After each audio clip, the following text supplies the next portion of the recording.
provision. But with some schools already making redundancies because of funding, I echo the concerns of teaching unions that the recently announced inclusion grant is too small, equating to 1 part-time TA for the average primary school and 2 TAs for the average secondary.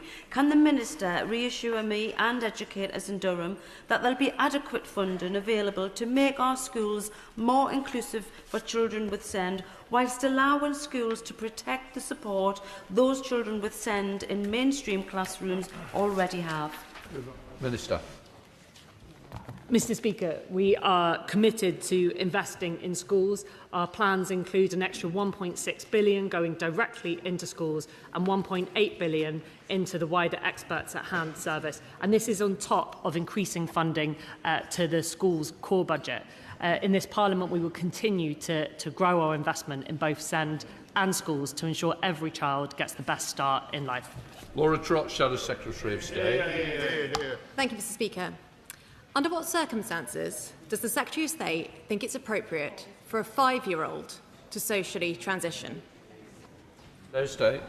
Mr Speaker, I genuinely expected better from the Right Honourable Lady. I would encourage her to go away and look at the guidance that we have published that will be statutory in nature and makes very, very clear the involvement of parents. My view, which is also the view of Dr Hilary Cass, is that we should let children be children. Laura Trott. The answer should have been never. That's what our guidance said, and that's what their guidance should have said. In our universities, gender-critical feminists have been kicked off campus, while today the Ayatollah is being celebrated as a martyr at UCL. This is completely unacceptable. What is she doing to crack down on this 2-tier system, or is she going to sit on her hands whilst an enemy of Britain is celebrated? Thursday. Mr Speaker, no, absolutely not. And whilst I am clear that universities should be a place of open discussion and dialogue where views should be challenged and questioned, and that is an important principle that this party has long supported. There, of course, can be no place for hate speech, no place for intimidation on campus, and anyone involved in that kind of activity should face consequences. But that is entirely different to the wider question that she first started on, which is about the well-being of children. We all have a responsibility to approach this sensibly and to do what is right by children, and she obviously hasn't read the guidance properly. Tim Robertson. Thank you, Mr Speaker. The ministerial team will be aware that schools in the Arthur Learning Partnership across my constituency and 6 others in the West Midlands saw 9 days of strike action in January and February.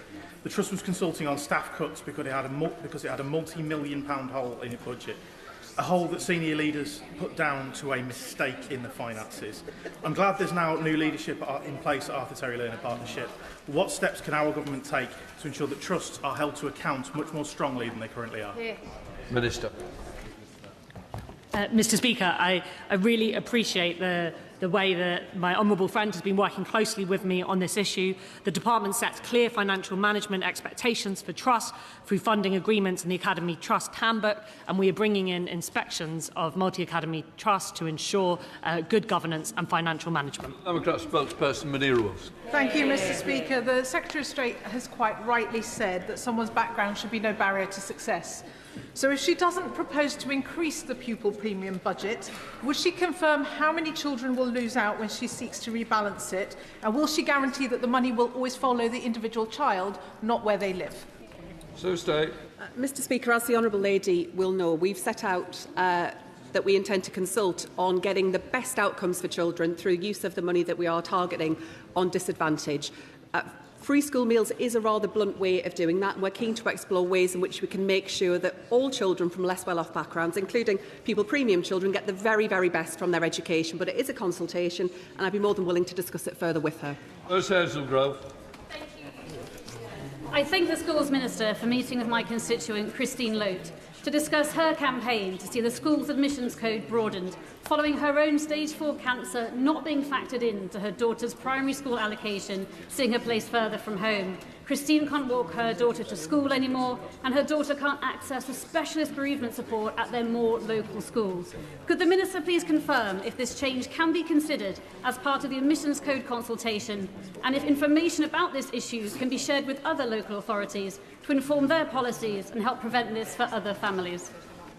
Minister. Mr. Speaker, I'd like to pay tribute to my honourable friend's constituent, whose courage and commitment and care for others in the most impossible circumstances is truly inspiring. In the school's white paper, we're committed to consulting on changes to the school admissions code to promote fairness for all families, and as part of this work, we'll be looking at how we can ensure that cases like this are better supported for admissions policy in the future, and that schools and admissions authorities in the meantime are making use of the social and medical criteria. Ashley Fox. Mr. Speaker, in 2023, Parliament legislated to protect freedom of speech on our university campuses. But we are still waiting for the government to bring Section 8 of that Act into force. So will the Minister set out a clear timetable for commencing the complaint scheme so that our academics are protected from censorship and silencing? Yes, Mr. Speaker, we intend to do so shortly, but to be absolutely clear, universities should be places of open discussion, challenge of views, where academics should be able to operate freely and make sure that everyone is exposed to views that sometimes they may find challenging and they may disagree with. We have, of course, commenced many of the provisions within the Act that are upholding and safeguarding both free speech but also academic freedom in our universities. Oliver Ryan. Mr. Speaker, the brilliant Burnley College has bid to become one of our 4 new technical advanced manufacturing technical excellence colleges for the UK. The bid is the only from Lancashire. It's backed by the North West Aerospace and Automotive Alliance and our big local world-class manufacturing employers, neighbouring colleges across the North West and Yorkshire, and of course it's backed by me. Will she do her best to look fondly on their bid, and will she back Burnley's technical excellence? Minister. Well, I thank my honourable friend for his advocacy for a technical excellence college in his constituency. We've launched the applications, Mr. Speaker, for 19 of these. It gets to the core of what this Labour government is about, which is creating opportunities in every corner of this country. Sir Desmond Sway. Instead of her cap on the number of branded items of school uniform, will she substitute a monetary cap which would afford much greater flexibility to schools? Mr. Speaker, we were elected on a manifesto to deliver a limit on the number of branded items to cut the cost of school uniform to children. Unfortunately, some of what he has proposed could have unintended consequences that wouldn't tackle the problem that we're facing, which is that children should be smart when they go to school, but it shouldn't cost their parents the earth. Thank you, Mr. Speaker. Literacy levels among Southampton's children remain a challenge, and I want to commend the work of so many teachers in attempting to close that gap. Can the Minister say how schools in my constituency can best engage with the Year of Reading? And will she join me in welcoming plans for a Southampton Literary Festival to inspire a lifelong love of reading in every child in Southampton? Thank you, Mr. Speaker. I absolutely welcome and celebrate the launch of the Southampton Literary Festival by Bittern Park School, and I'd like to thank him for all his advocacy in his constituency. The National Year of Reading, Mr. Speaker, is packed full of exciting events for all to participate in, and I'd encourage honourable members to do so. Lisa Smart. Bahrain Junior School recently visited the parliamentary education establishment, and they invited me along kindly. They were fizzing with enthusiasm and excitement for their learning. We know that attitudes to money are bedded in at a really, really young age, and so it's really welcome that financial education is included in the curriculum and assessment review. We also know 80% of teachers are reporting heavy workloads. So what additional funding and training is coming on to make sure children get what they need? Mr. Speaker, children and young people, often when I speak to them, raise financial education as the big change they want to see in the curriculum. We're really pleased that as part of a curriculum and assessment review, we are making that change and including financial education at both primary and secondary school. We are developing a new digital national curriculum to make it easier for teachers to implement, and we're increasing funding for schools to implement these wider changes. Douglas McAllister. Scottish colleges are struggling to cope with huge cuts to staff and funding, such as West College Scotland in my West Dunbartonshire constituency. The SNP has cut funding by 20% in 5 years. What can the Minister do, working with other government colleagues such as Defence, to ensure Scottish colleges become the engines of growth and opportunity again, particularly for the young people of West Dunbartonshire? Mr. Speaker, the SNP's track record on education is so poor they needed to pull out of the PISA international league tables because they were plummeting so low. There's a chance to fix that in the elections later on this year. Skills policy is obviously devolved, Mr. Speaker, but there are fantastic opportunities as part of our defence boost that we're seeing as a government to bring colleges in Scotland along with that journey. Andrew Rosendale. Mr. Speaker, does the Secretary of State agree with me that the promotion of British heritage in schools is something we should prioritise, and therefore will she bring in a policy to ensure that every school flies the Union Jack outside their premises and that a different pupil gets the chance to raise the national flag every morning? Mr. Speaker, we already teach British values and we are proud to teach our British heritage around the past and to set us up for the future. Thank you, Mr. Speaker. Given that this week is UK Colleges Week, can I take this opportunity to highlight Stafford College, widely accepted as the best college in the country, which already has 1,150 students on manufacturing courses and works with 250 local employers in the sector. Does the Minister agree with me that Newcastle and Stafford Colleges Group were made an advanced manufacturing technical excellence college? It could build on its excellent relationship with manufacturers locally. Mr. Speaker, I would gladly congratulate Newcastle and Stafford Colleges Group for their recent Ofsted rating, which is fantastic, and also the support my honourable friend has given to their application to become a Wave 2 Tech. The application's closed on the 16th of February, and we're expecting to make and announce a decision next month. Mr. McVeigh. Thank you, Mr. Speaker. Alderley Edge School for Girls in my constituency has just announced its closure, blaming increased costs such as national insurance and, most significantly, VAT on school fees. Given the Secretary of State is responsible for its closure, what will she do to help minimise the disruption to pupils who are now being forced to change schools against their wishes and to find places in local schools that are no longer exist or are full in Cheshire East? Minister, go. Thank you, Mr. Speaker.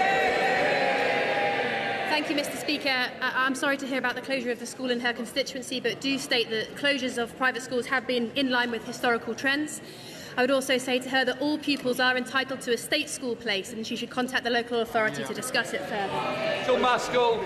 Thank you, Mr. Speaker. I welcome the Education Secretary's commitment to inclusion, but many children in York are not in school because of discipline processes run in multi-academy trusts and the culture which ensues. Can she say what she's going to do to ensure that leaders in multi-academy trusts are held to account for this? Minister.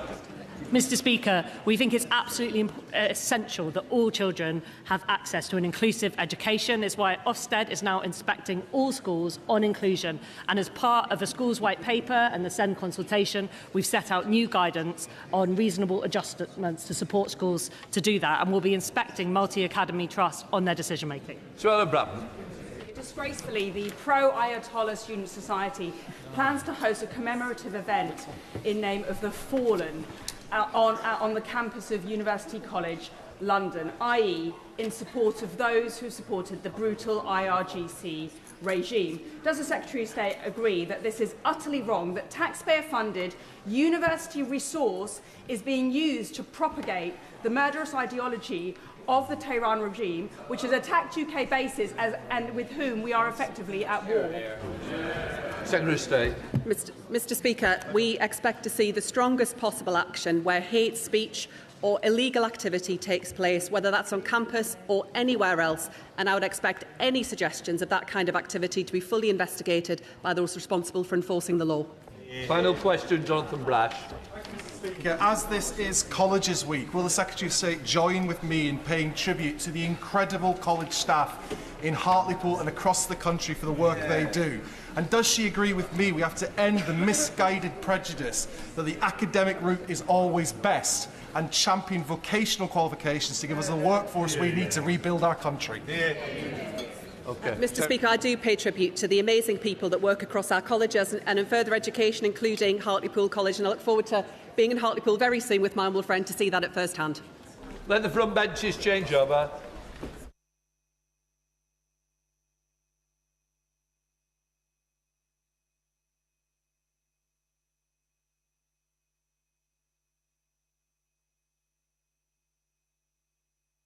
Right, we come to the statement. Prime Minister. Thank you, Mr. Speaker.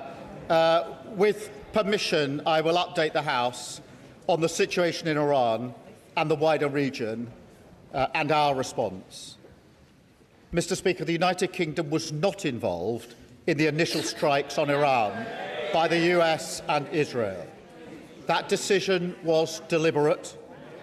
We believe that the best way forward for the region and for the world is a negotiated settlement in which Iran agrees to give up any aspirations to develop a nuclear weapon and ceases its destabilising activity across the region.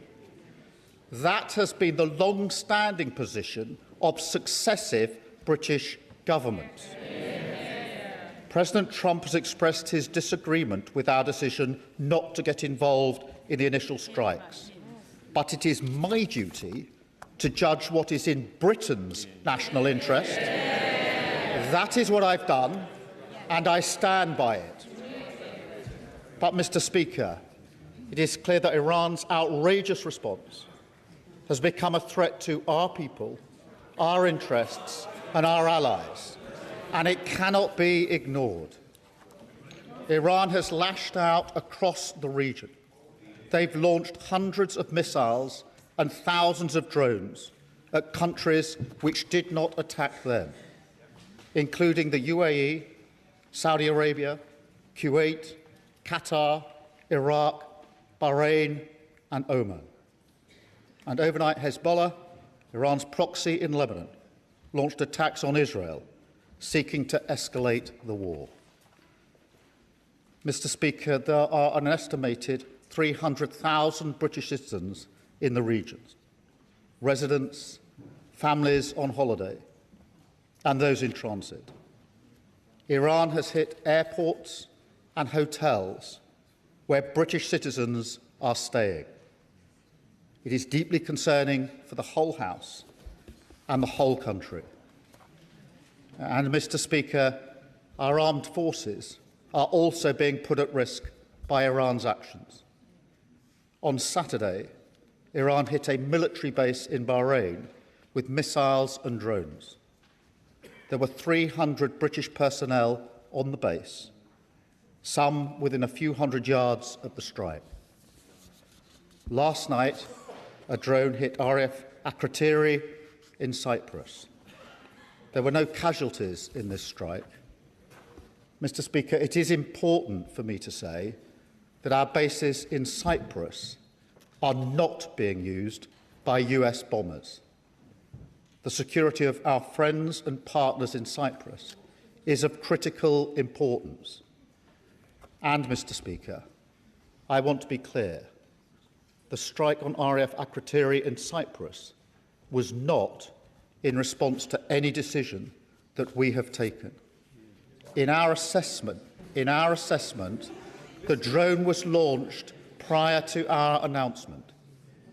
Iran's aggression towards Britain and our interests is long-standing, and that's why we've always ensured that protections for British bases and personnel are at their highest level.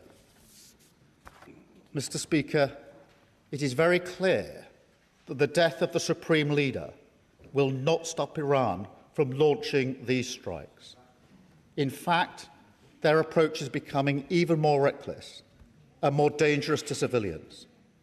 They are working ruthlessly and deliberately through a plan to strike not only military targets, but also economic targets in the region, with no regard for civilian casualties. That is the situation we face today, and to which we must respond. Mr. Speaker, I've been speaking to our Gulf partners over the weekend. They're outraged by Iran's acts, particularly as they played no part in any strikes, and they've asked us to do more to defend them. Moreover, it is my duty, the highest duty of my office, to protect British lives. That is why we put British jets in the air, Typhoons and F-35s, as part of coordinated defensive operations. which have already successfully intercepted Iranian strikes, including, Mr. Speaker, taking out one drone that was heading towards a coalition base in Iraq, housing UK service personnel. I want to pay tribute to our brilliant servicemen and women, putting themselves in harm's way to keep others safe. And I know the whole House will join me in expressing our gratitude and our respect. But, Mr. Speaker, it is simply not possible to shoot down every Iranian missile and every drone after they've been launched. The only way to stop the threat is to destroy the missiles at source, in their storage depots or at the launchers. The US requested permission to use British bases for that specific and limited defensive purpose because they had the capabilities to do so. Yesterday evening, we took the decision to accept that new request in order to prevent Iran firing missiles across the region, killing innocent civilians, putting British lives at risk, and hitting countries that have not been involved. To be clear, the use of British bases is limited to the agreed defensive purposes. We are not joining the US and Israeli offensive strikes. The basis for our decision is the collective self-defence of long-standing friends and allies and protecting British lives. It is in accordance with international law, and we've produced a summary of our legal advice, which clearly sets this out.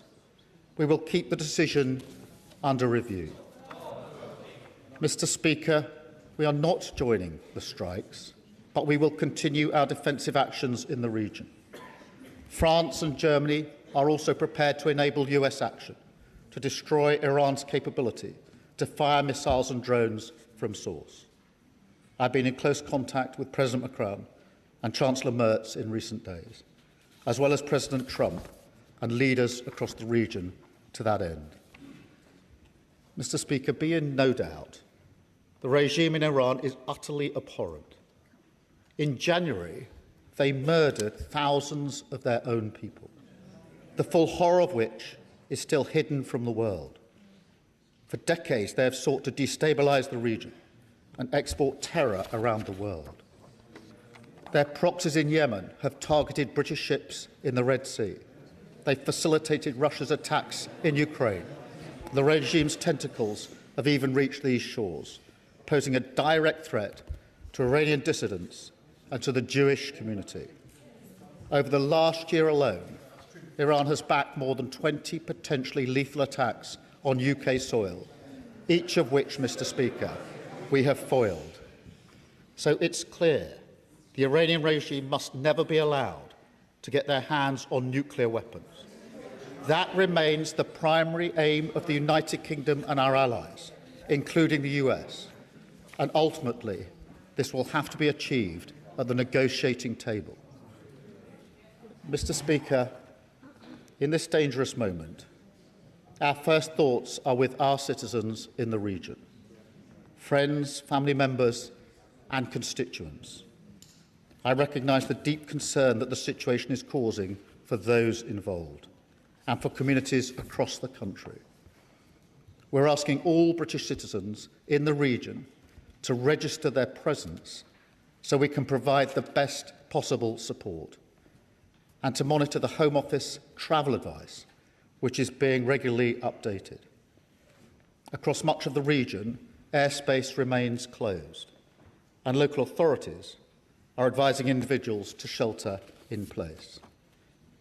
The situation on the ground may remain challenging for some time, so we're sending rapid deployment teams to the region to support our British nationals on the ground.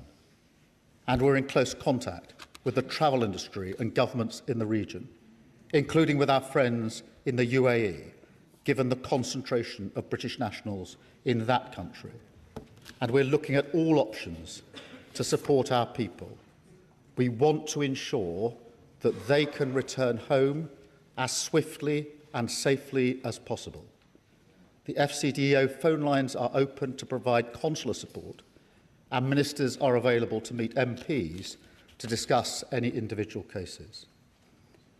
Mr. Speaker, we're also reaching out to communities across the United Kingdom, including Muslim and Jewish community organisations, and we're making sure that sites across the country, including places of worship, have appropriate protective security in place. Mr. Speaker, the situation in the region is developing rapidly, so we will continue to update the House in coming days. Mr. Speaker, I've spoken recently about the toll that global events are taking here at home. They come crashing into our lives with ever greater frequency, hitting our economy, driving up prices on the supermarket shelves or at the pump, dividing communities, bringing anxiety and fear. That's why how we operate on the world stage matters so much. Mr. Speaker, we all remember the mistakes of Iraq, and we have learned those lessons.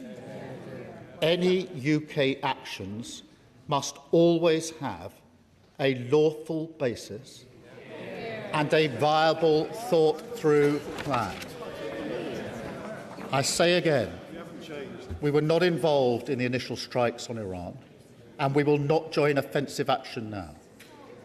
But in the face of Iran's barrage of missiles and drones, we will protect our people in the region and support the collective self-defence of our allies, because that is our duty to the British people.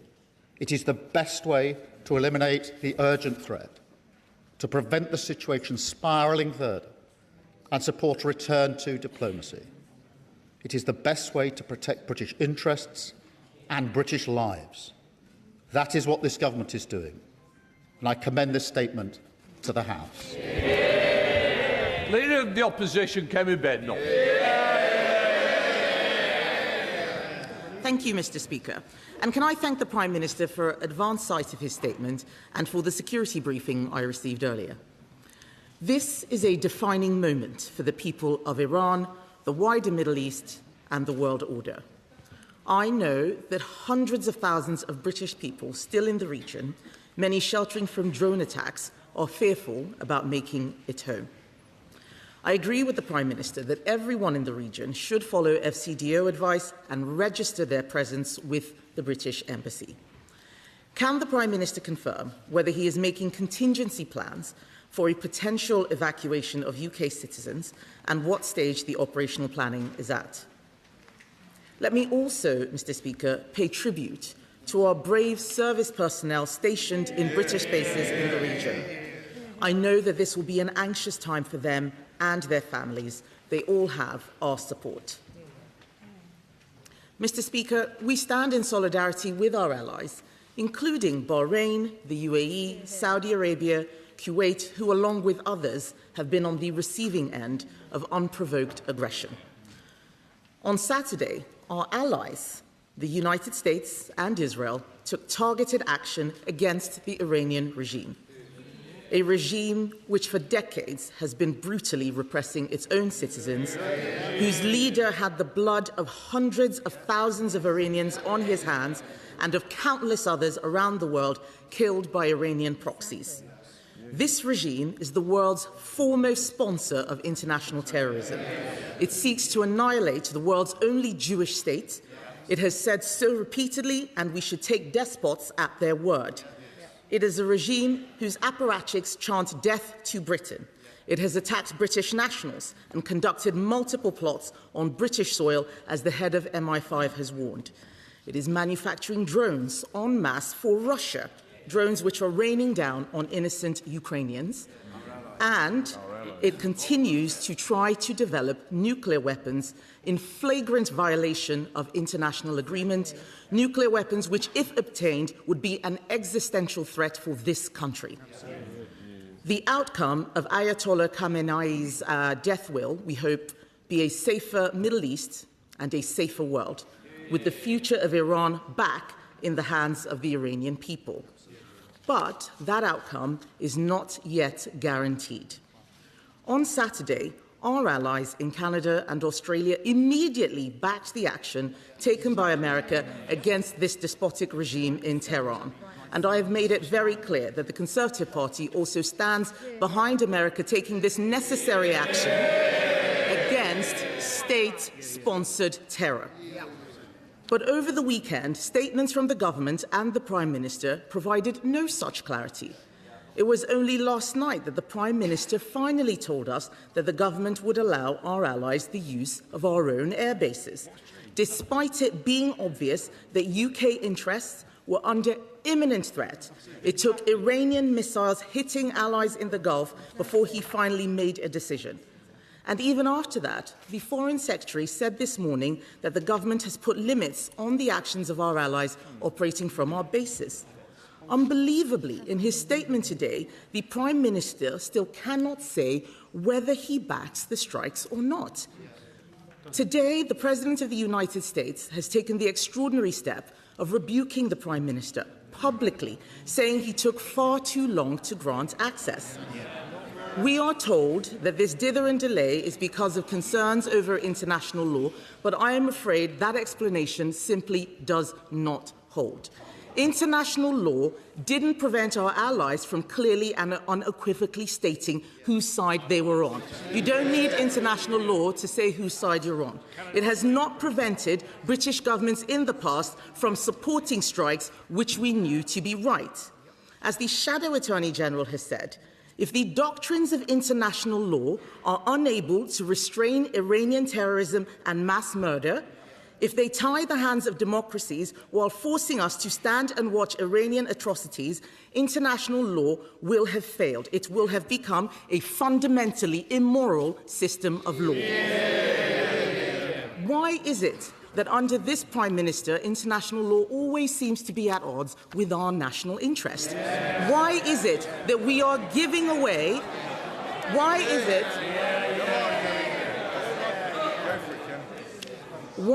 it that we are giving away the Chagos Islands and paying £35 billion for the privilege rather than standing up for our national interest and protecting the crucial military base, which even now our allies are using? We in this House are elected to stand up for Britain's national interest, and where the government is doing the right thing, we will always back them. So let me reiterate our offer that if the government brings forward legislation to fast-track banning the IRGC, we will support them. But let me ask the Prime Minister, what national interest was served by refusing to help our allies for so long, particularly when we so need American support to protect Ukraine's and Europe's security? Are we going to see new UK military capabilities deployed to protect our security partners, our bases, including in Cyprus, and British nationals in the region?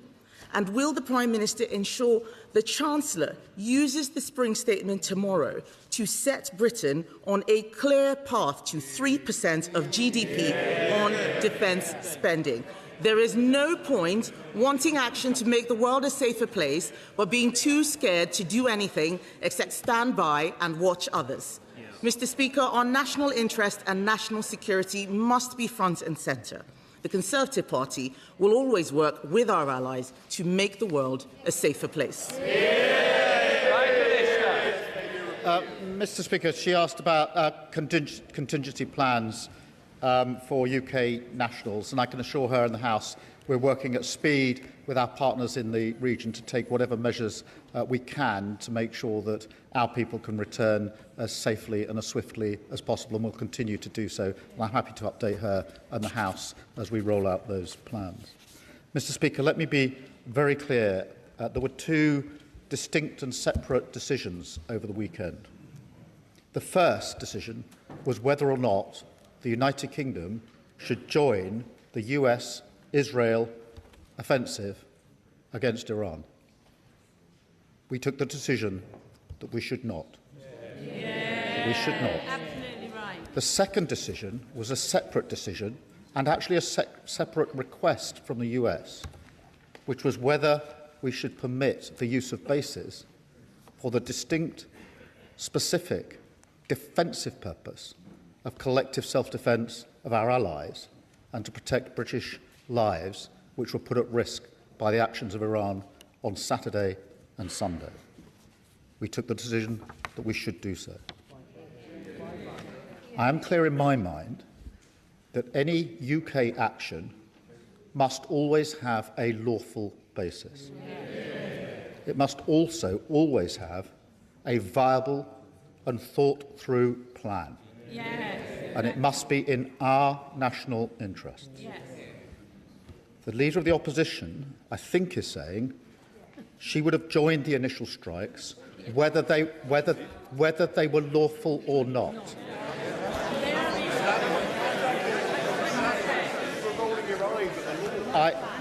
I noticed she didn't say the Shadow Attorney General said they would have been lawful, just that the law should be changed.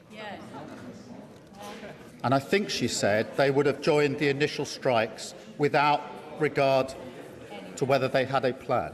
She was very critical of us not joining sooner. Therefore, it's impossible to have that position without arguing that we should and we could have joined. I fundamentally disagree. Mr. Speaker, I will tell the House why. Where our military personnel take action, putting their lives at risk, it is our duty, my duty, to ensure they have a lawful basis. On Saturday, we deployed UK pilots into the sky in the region, and they've been working there ever since. They deserve to know that their actions are lawful and there is a viable, thought-through plan. And I will not countenance committing our military personnel to action which doesn't have a lawful basis. That is not a fair thing to do to our serving personnel. And no UK Prime Minister has ever committed our personnel to action unless it's got a proper lawful basis. In this select committee, Dame Emily Thornbury. Thank you very much, Mr. Speaker. Although the attack on Iran by the US and Israel was ill-advised, ill-judged and illegal, it is absolutely no excuse for the Iranians to recklessly bombard its Gulf neighbours. I'd like to ask the Prime Minister, is he in a position to give us more details on what we're doing with our Ukrainian friends to support the collective self-defence of Arab nations against the Iranian Shahid drones that are causing so much damage in Ukraine and now in the Gulf? Can I thank her for that question, because it is an important question. Ukraine, sadly, has more expertise than anyone in dealing with drones, and that's why we're putting their expertise and our expertise together and using it to help our allies in the region as they struggle with drones as we speak. Sir Ed David, Leader of the Liberal Democrats. Thank you, Mr. Speaker. Can I thank the Prime Minister for advance sight of his statement for my security briefing. Once again, President Trump has launched a unilateral and unlawful act. Ayatollah Khamenei was a brutal dictator and a monstrous war criminal. He supported Hamas and their October the 7th atrocities, and he massacred thousands of his own people for daring to protest against decades of repression. I shed no tears for him. But instead I think of all the innocent Iranian civilians who have lost their lives. I think of the US service personnel killed in action, our allies and partners in the region who are being outrageously targeted by Iran, and our British bases which have already faced attack. They did not choose this war. Donald Trump did, and he will bear responsibility for it. We have seen before what happens when an American president launches an illegal war with no idea how or when it is going to end, and we fear for what comes next. So in discussions with the White House, has the Prime Minister demanded to find out what Trump's plan is for what comes next? Does the Prime Minister understand that when he fails to stand up to Trump, especially when he breaks international law, it makes our country less safe? And how will the Prime Minister be sure that defensive operations from UK bases will not become offensive? And in rightly protecting our allies in the region, can we be assured by the Prime Minister that he won't follow Trump's lead down a slippery slope into a protracted conflict? And finally, Mr. Speaker, we rightly expect our brave armed forces to protect British citizens around the world in crises like this.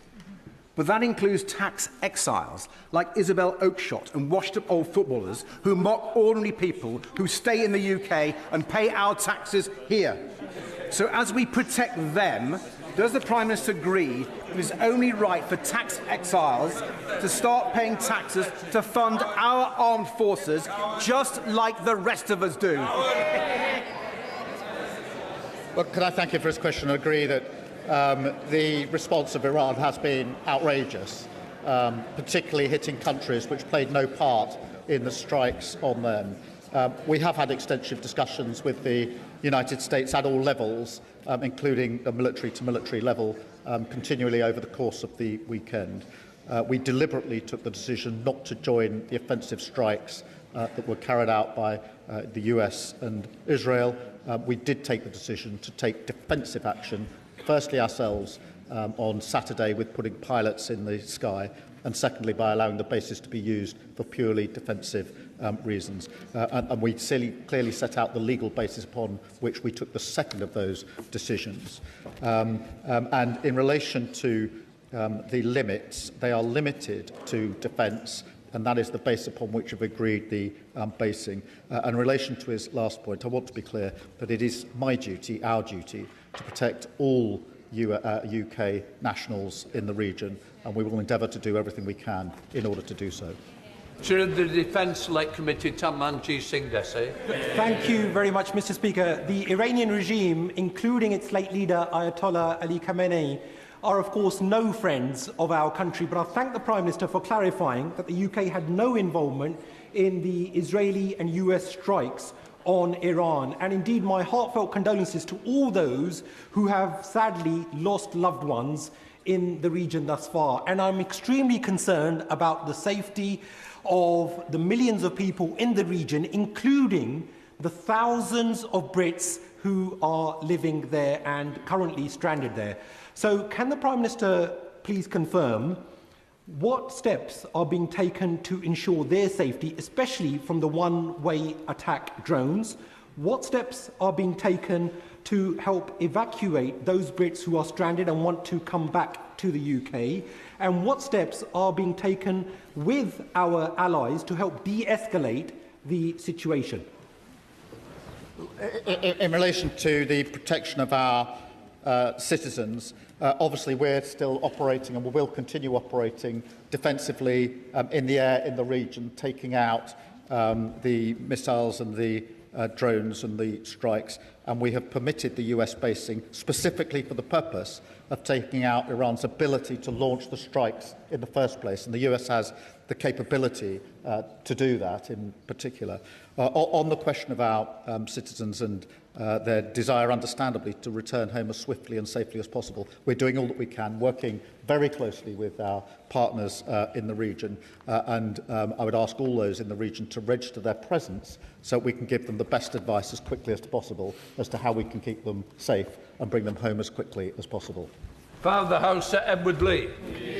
Whilst many of us believe that we should be guided by the law of national self-interest, not so-called international law, does the Prime Minister agree that we are right to be cautious in this matter, that the British public will warmly support him in defending British people and bases, but they're very sceptical about being dragged into the cesspit of Middle East politics? They remember Iraq, which some of us voted against. They remember all the arguments about weapons of mass destruction. What evidence, actually, is there that Iran was on the cusp of acquiring nuclear weapons? And since when has regime change from the skies ever changed the regime? Let me thank him for his question. This government does not believe in regime change from the skies, and I thank him for his question. The lessons of history have taught us that it is important when we make decisions like this that we establish there is a lawful basis for what the United Kingdom is doing. That is one of the lessons from Iraq. And that there's a viable, thought-through plan with an objective that can be achieved or has a viable prospect of being achieved. That is the principles that I applied to the decisions that I made over the weekend. They're the principles I applied to the decision not to get involved in the offensive strikes of the US and Israel. They're also the principles I applied separately to the separate decision and a separate request from the US to be able to take defensive action in order to hit the launchers for the missiles that are currently going into allies, countries in the region, and currently threatening our citizens and our service personnel. And I stand by both of those decisions. I repeat, I am not prepared to commit our military service people to action unless I am sure that what they're doing is lawful and has a viable basis. We can discuss what the law is on another occasion, but the law is what it is, and they deserve to know that their Prime Minister cares and pays attention to whether what I'm asking them to do is lawful, and I will always do that. Diane Abbott, Mother of the House. The Prime Minister will be aware that very many of our constituents remember the Iraq War, and they will have noted the similarities between this war and the Iraq War, both in the Middle East and both illegal. Of course, this regime, the current regime in Iran, is a horrible regime, violent, murderous, and a threat to international order. But does he accept that our constituents are not prepared to see this country dragged into another war in the nature of the Iraq War? Can I thank her and assure her that we do need and have learnt the lessons of Iraq, which is why I've been so clear there must be a lawful basis and a viable, thought-through plan. In relation to our nationals, I think everybody and all of our constituents would expect our government to take action to protect British nationals. We have 300 British nationals in the region. They are at risk. We've already seen strikes on hotels and airport hotels where our British nationals have been staying. We've had strikes near military bases within hundreds of yards of our personnel. It's our duty to take the action that we can take and will take to protect them. Sir Oliver Dowden. Thank you, Mr. Speaker. Given that the Prime Minister has outlined that the Iranians attacked a United Kingdom sovereign base at Aquateri, why does that not form the basis for legal military action against the Iranians, not just hosting US forces on our bases, but taking direct action at source against the launch of such missiles, as we did in relation to the Iranian proxies, the Houthis, in previous conflicts that he supported? Moreover, given the Iranians' ability to exercise malign influence on the streets of this country, what reassurances can he give the House and the public at large about coordination across our intelligence and security capabilities to address this heightened threat on our streets? In relation to the second point, can I tell him there is coordination going on for that very reason? As I set out in my statement, there have been 20 Iranian-backed plots to take action on our streets, all of which have been thwarted, and I pay my respect to our security and intelligence services in the work that they do. In relation to the point he makes, there were two separate decisions made over the weekend. We are in the sky taking action defensively on our allies. Among the reasons we agreed to the request from the US yesterday is because they have the capability to take the missile launchers out in Iran, and that is why we gave them the permission to use our bases in order to reduce the threat to our citizens. Thank you, Mr. Speaker. The Prime Minister has spoken about possibly repatriating British citizens in the region. Can he tell us whether this will be through the MOD, and if so, who will foot the bill? Will it be the MOD, the Treasury, or those who are being repatriated? We're working across all departments in relation to repatriation, and at the moment we're simply focused on working with our allies to get a plan together to get people out in the first place and to do it as quickly, safely as possible, and there's no intention to charge people for that. Sir Andrew Mitchell. Thank you, Mr. Speaker. The Prime Minister's reaction at the end of last week appeared to many to be both anemic and disappointing and at variance with the other Five Eye nations. Yeah. Will he read the analysis of the shadow attorney, the noble and learned KC Lord Wolfson, which shows not only that British active engagement and support is within international law, but that those who seek to use international law to constrain us in these circumstances have the effect of leaving tyrants and murderers in place to continue perpetrating their vile deeds with impunity? Excellent. Mr. Speaker, we obviously coordinate with our Five Eyes partners. We were dealing with a specific request to take action. And that was important that we applied the principles that actually have been applied by successive governments, which is to ask the question and get legal advice on the question, is there a lawful basis for what is proposed, and does it have a viable, thought-through plan? It's not a legal question, it's about exposing our military personnel to action that risks their lives, making sure that it is lawful before we ask them to do that. I think that is the duty of the Prime Ministers, and previous Prime Ministers have taken exactly the same approach. I will, of course, read the Shadow Attorney's advice, but I'm very clear in the advice that I received, and I will not commit our military personnel to unlawful action. That is not what they would expect and deserve. They are entitled to better than that. Donald. As others have mentioned, from Iraq to Afghanistan to Libya, I think many of us know the way this goes. And there are responsibilities on all of our shoulders. And the Prime Minister is right, there needs to be a plan. Has the US President shared with him or consulted with him on what the plan is? Because from our experience we know it's easy for politicians to start the war and fire the weapons. It's when the shooting ends, the nightmare begins. Yes, exactly. That's why we need clarity of our role as a country, an independent country, not necessarily swayed even by Donald Trump. And can I say to him, when he stood for the leadership of the Labour Party, he very clearly set out that there would be a vote in this House on any decision about military action. Can I ask him to assure us, so that we don't drift into this war as we have in the past, that there will be a vote in this House?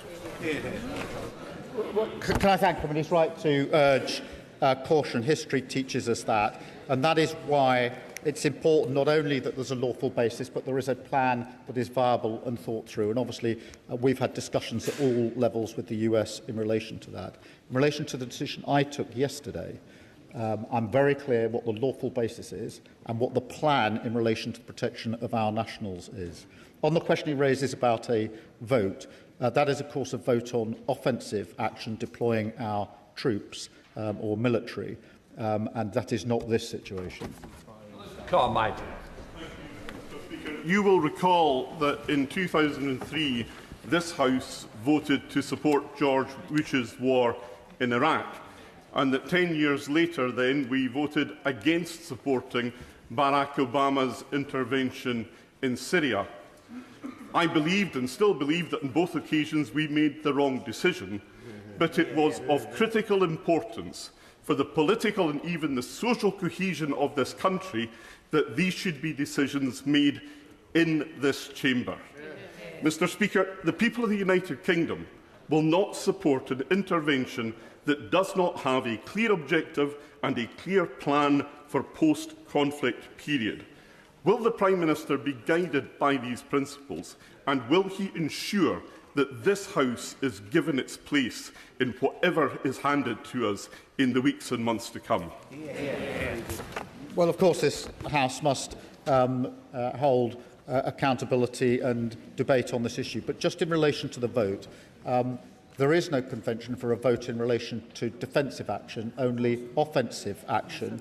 And nor could there be, realistically. Defensive action has to be taken at very swift notice. On Saturday morning, I had to take the decision to deploy our pilots to the sky in order to defend our UK nationals. There is no way we could have waited for a debate or vote in the House. Equally, last night I had to take a decision about the deployment and use of bases, and to do that when it was important to do it as a matter of some urgency. But I agree with him, there must be a full debate in the House, but actually the vote in the House is in relation to deployment of military personnel for offensive action, and that is something I have advocated. Abtisam Mohammed. Mr. Speaker, I have constituents and family in the region, all terrified about what may come next. The world is infinitely a more dangerous place today than it was last week. Trump and Netanyahu chose to throw away diplomacy and launch a direct attack on Iran, an attack which, as the Prime Minister has said, can never be justified under international law. Equally, Iran's indiscriminate attacks on airports and hotels across the Gulf are also flagrant violations of sovereignty and clear breaches of international law.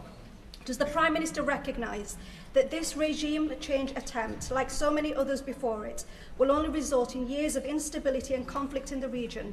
And what assurances can the Prime Minister give that the UK's involvement will remain in defence and will not turn into full-scale military involvement as we saw in Iraq and Afghanistan and Libya? Can I thank her for her question and be absolutely clear about the basis upon which the request was acceded to yesterday? It was the collective self-defence of our allies and the protection of British nationals. That remains the case. If it changes, I'll of course make a different decision and inform the House, and therefore she can rest assured that that's the basis of the action that we've taken and will remain the basis of the action that we've taken. Sir Jeremy Hunt. Thank you, Mr. Speaker. British influence in the Middle East is directly linked to the strength of our military and our willingness to use it. When he took office, the Prime Minister rightly increased defence spending, but that sum is now widely thought to be too little and taking too long. So will he unblock the argument between the Treasury and the Ministry of Defence so that this House can always have confidence that we will maintain a military formidable enough to defend our borders, our interests and our values? Yes, we're working at speed on that, and it's an important point, and it's important that we do so. I would remind the party opposite that they hollowed out our armed forces. It was this government that increased defence spending in the course of this Parliament. Rogan. Thank you, Mr. Speaker. Over the weekend, I passed through Dubai Airport, and along with thousands of other people and many of my own constituents, as it turns out, boarded a flight home. Shortly after leaving, we heard the news that this attack had happened. And my immediate thoughts went to the people that were still in the airport, that were then grounded and stuck there, not knowing where to turn or what was going to happen.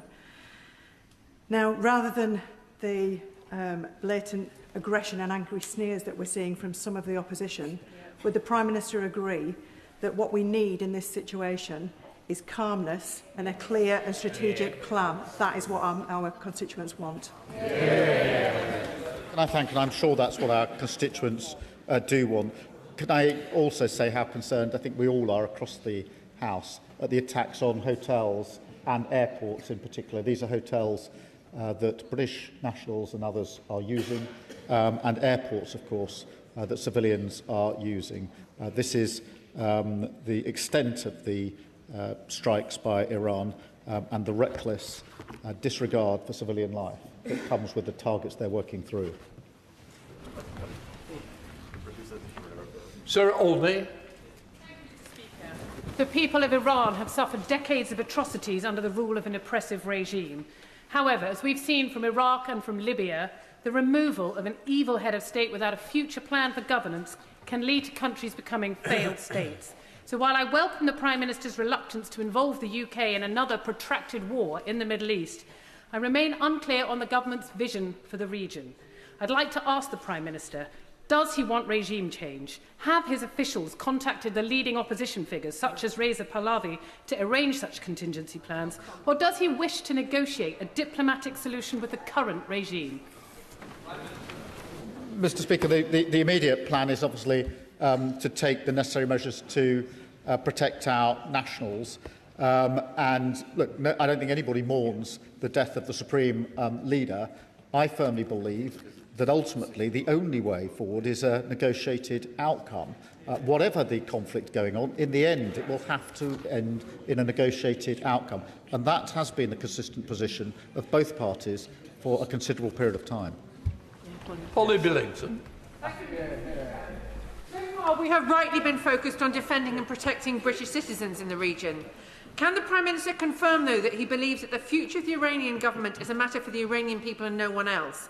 And can we, as soon as possible, focus our diplomatic efforts on de-escalation and peace, including identifying allies in a coalition of the willing to bring this to an end?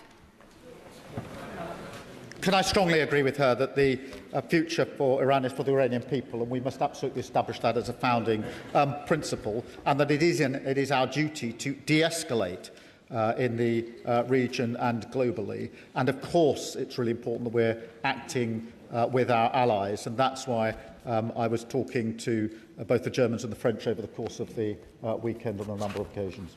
Thank you, Mr. Speaker. For those of us who were ready to go into Iraq just over 20 years ago, the comparisons between this and that vote are absolutely zero. The reality is nobody is talking about ground troops, nobody is talking about a land invasion. What we're talking about here is striking those targets that are targeting our friends and allies. Now, in the last few hours, we know of over 500 rockets that have struck the United Arab Emirates, and no doubt many have struck bases around the area. Will he be deploying Dauntless and Duncan out to the Gulf right now? They're both at a state of readiness, and I'm sure the Defence Secretary could give that order this afternoon. And perhaps most importantly, what conversations has his honourable friend, the Foreign Secretary, had with colleagues in the region? Because we talk about solution in conversation with others.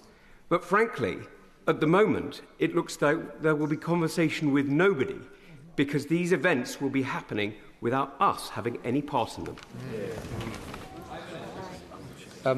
Thank you for his question. Nobody is making the comparison with Iraq. There is a question of drawing the lessons from Iraq.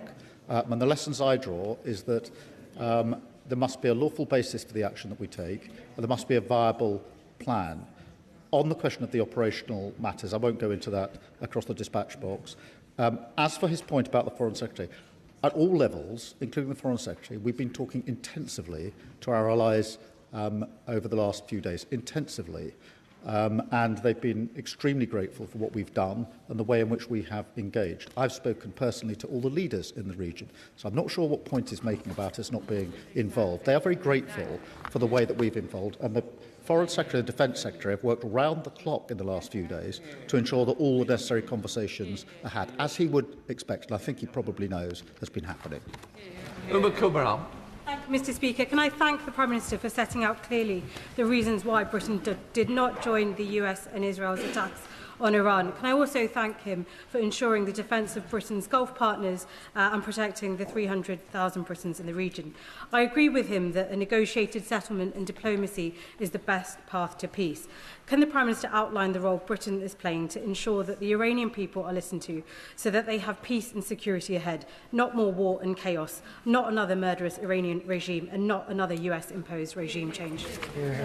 Well, I thank her for her question, and we've been very, very clear in relation to the future of Iran, that it must be for the Iranian people, and that in the end, the question of nuclear weapons will have to be negotiated, and so we will also always ultimately have to get to that point.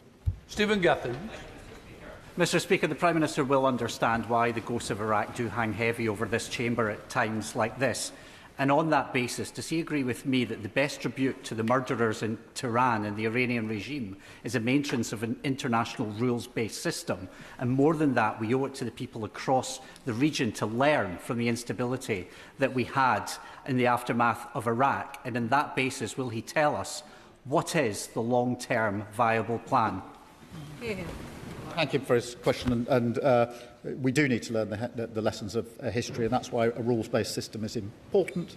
It's also the rules-based system that allows us to make arrangements to get our citizens home and to take other matters in conjunction with other countries.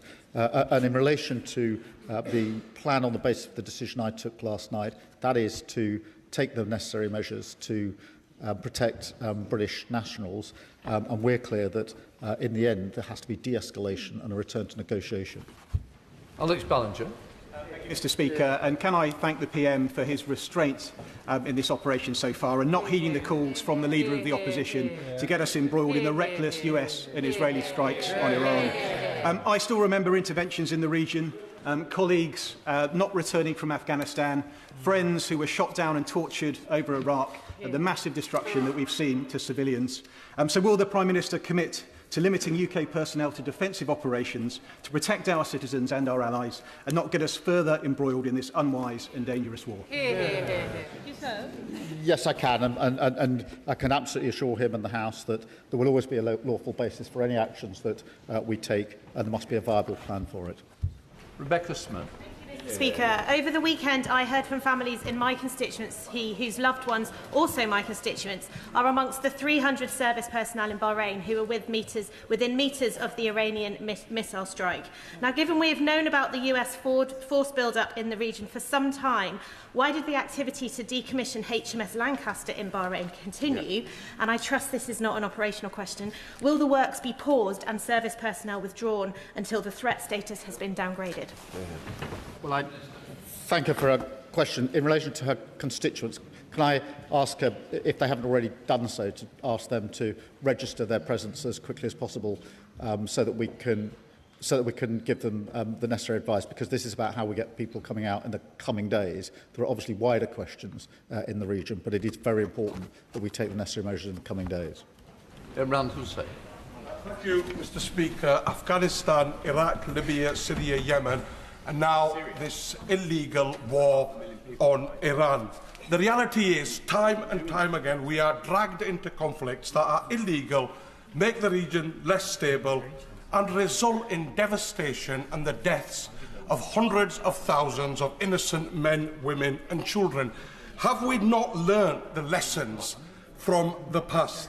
So will the Prime Minister make it clear from that dispatch box, firstly, Britain is not Trump's poodle, and never again will we be a launchpad for illegal and endless wars that have no plan and no end, and will he make it clear that any final decision will be made by this House? Can I thank him for his question and give him and the House my assurance that I will always act in the British national interest? That's the basis of the two decisions I took this weekend. Monica Harding. Mr. Speaker, will the Prime Minister confirm the exact limits of defensive operations and guarantee that these limits won't change? And will the UK withdraw consent to use our base if there are proof that they are being used to carry out offensive missions by the US? The basis is collective lawful defence in relation to our allies. The purpose is to take out the ability of Iran to carry out the strikes that are currently being carried out across the region and threatening British nationals, and the actions from our bases will of course be monitored, as you would expect. Thank you, Mr. Speaker. Firstly, can I associate myself with the comments of the Prime Minister in giving thanks to our brave armed forces who are serving right now. I have constituents in South Derbyshire, and I'm sure we all do across the country, who look at their TV screens and at their social media and see some world leaders who appear reckless, both internationally and domestically, overseeing what looks like state-sponsored murder of people in their own country. So can I thank him for his cool head in this engagement, and can I please implore him to continue exactly as he is, taking all the evidence into account and making decisions that are within the law and putting the interests of our British citizens, both in the countries that are under attack and in the region and at home, at first and foremost. Can I thank her for a question? I've set out the principles on which I've taken the decisions that I've taken this weekend. We keep uppermost in our mind the protection of our citizens and nationals who are in the region. There's 300,000 of them. They are at risk, and it's very important that we do everything we can to keep them safe and secure. Richard Tice.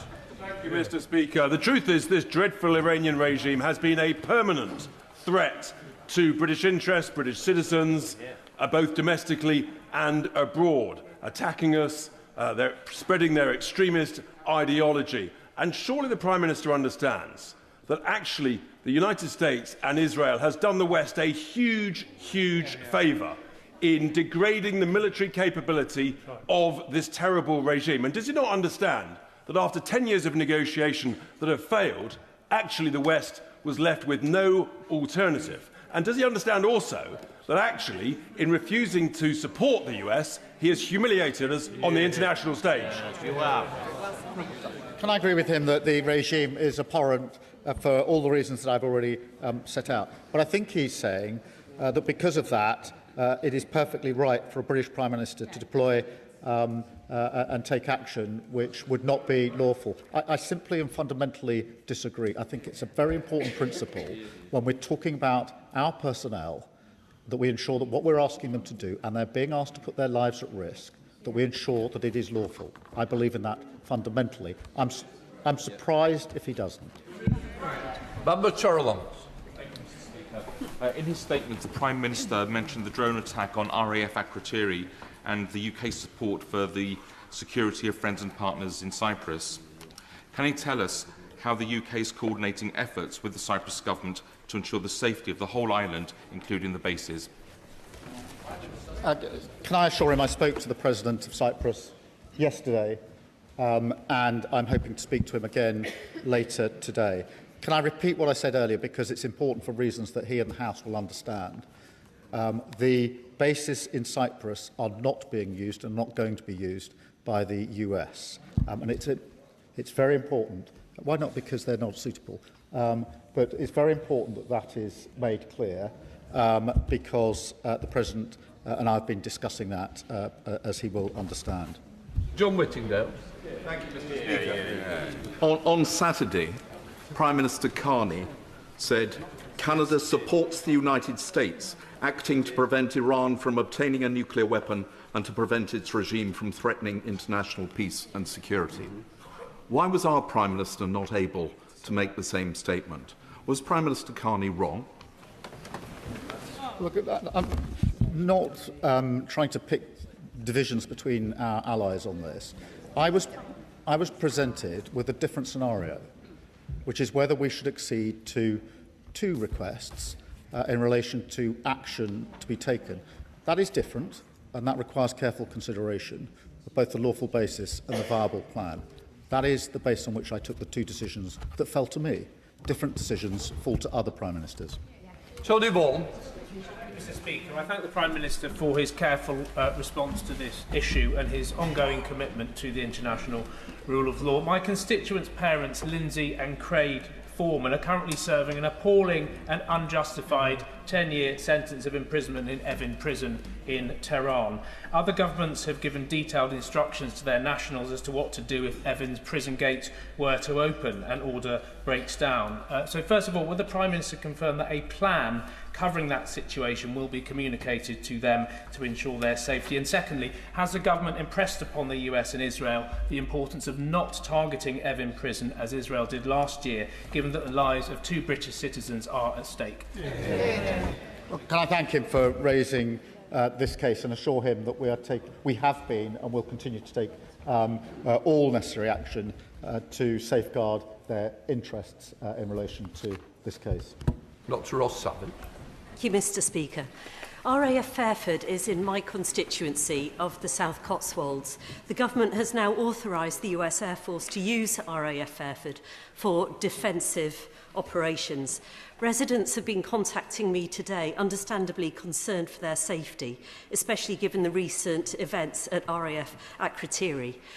Given that the Prime Minister has pledged to prioritise the safety of UK citizens, what assurance can he offer specifically to the people of Fairford that their safety and security will be fully protected now that UK airbases may be used in operations targeting Iran? Can I thank her for raising that and assure her and her constituents that all necessary measures are being taken to keep her constituents safe in relation to the use of the base in her constituency. That is a first order priority for us, and that's what we're doing. Melanie Ward. Thank you, Mr. Speaker.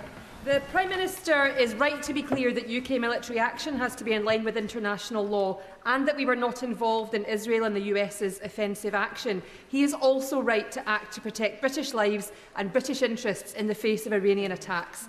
Let me ask the Prime Minister, in rightly drawing lessons from Iraq, does he agree that a failed state in Iran is not in the interests of the UK and not in the interests of the wider Middle East? I mean, we do have to learn the lessons, and collapsing and failed states have historically proved to be worse, so we do have to be careful.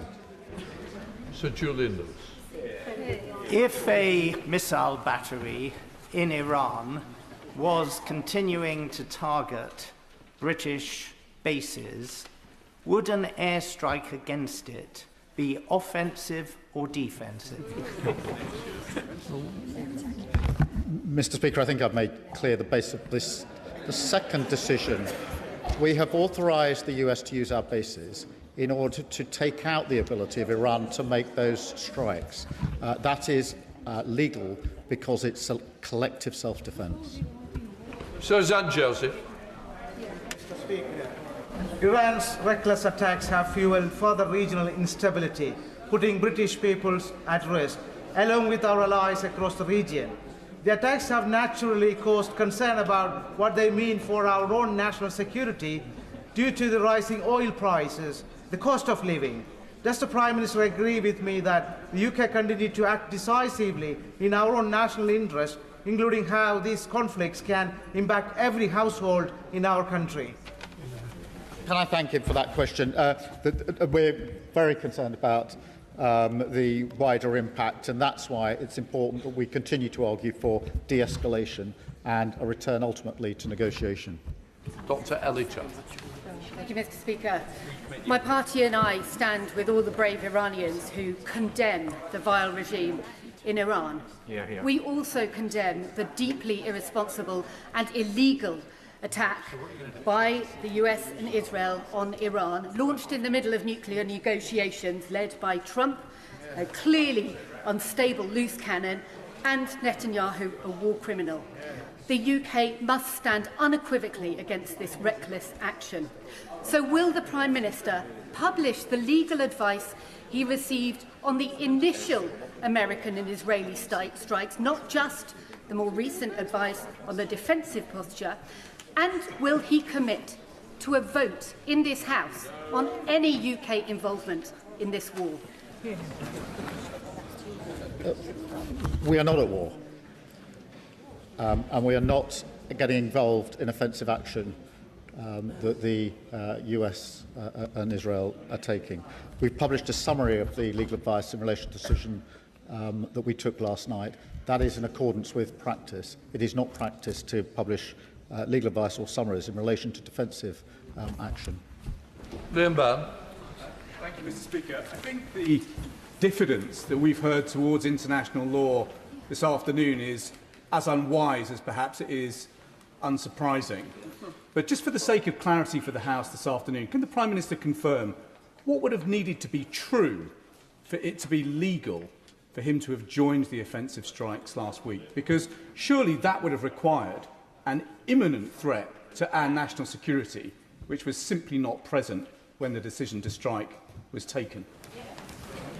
Well, Mr. Speaker, I resist setting out the full international law test, but it is clear what the test is. I think that's not disputed, and as far as I know, nobody is challenging the Attorney General's advice that was the summary of which has been published for all to see. I don't think anybody's saying that's the wrong advice. But I will look at the Shadow Attorney General's advice. I will be surprised if he advises that it would have been unequivocally lawful to have joined the initial action. But if the Leader of the Opposition will give me that advice, I will carefully consider it. Sir Ian Duncan-Smith. Speaker, may I take the Prime Minister back to his earlier position, where I think his own side does not quite realise what he has said.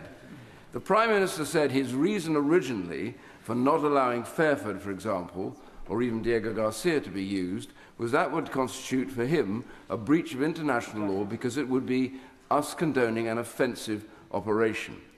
However, he's changed his position on this because of attacks on allies and on a UK base. And that means now that he is authorising the Americans to act in defence by taking out those kind of missiles that would attack us.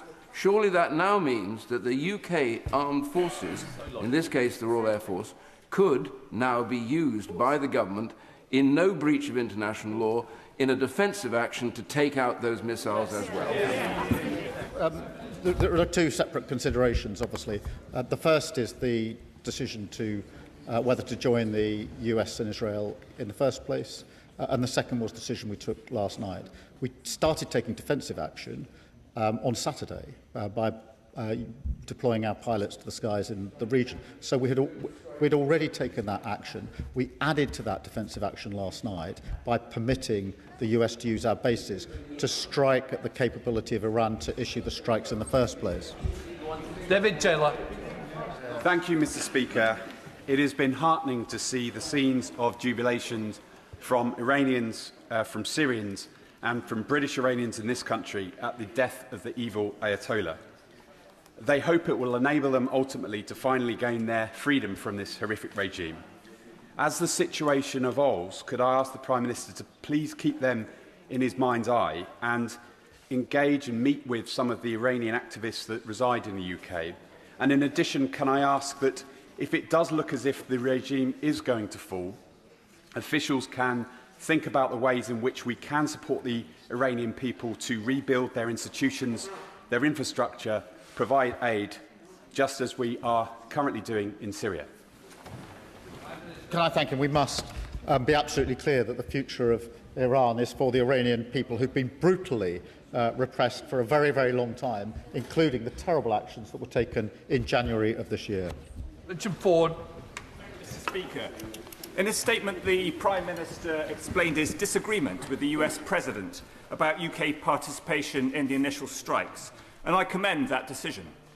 When the UK refused to participate in US interventions in Vietnam and Grenada, Harold Wilson and Margaret Thatcher kept their disagreements private, but that's difficult to do with Trump. But crucially, over Vietnam and Grenada, the UK stayed out.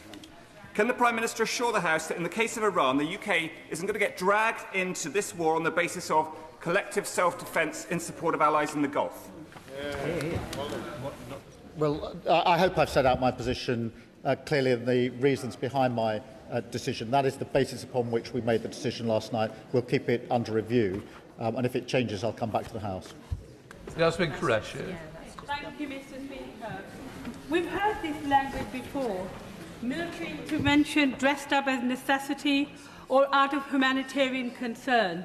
Libya, Iraq, and the list goes on. All of those led to devastating consequences of people who lived there, hundreds and thousands dead, infrastructures destroyed, countries and regions destabilised, and a creation of a refugee crisis.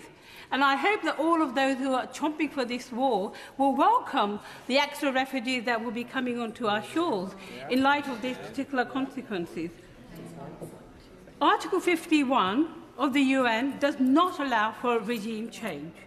And I'm so grateful for our Prime Minister for not going and joining in this illegal war by US and Israel. So can I ask the Prime Minister please to continue with this direction so we don't get involved in another illegal war in the Middle East? I can assure her in the House I'll apply the same principles of whether there's a lawful basis and a viable case to the decisions that we take. Shirley Shelbrough. Thank you, Mr. Speaker. I'm sure I welcome the Prime Minister's comments about working with religious communities, trying to ensure safety. But I was appalled, but I'm afraid not shocked, I'm sure the Prime Minister was as well, to see once again the Deputy Leader of the Green Party at the weekend protesting in support of the Ayatollah.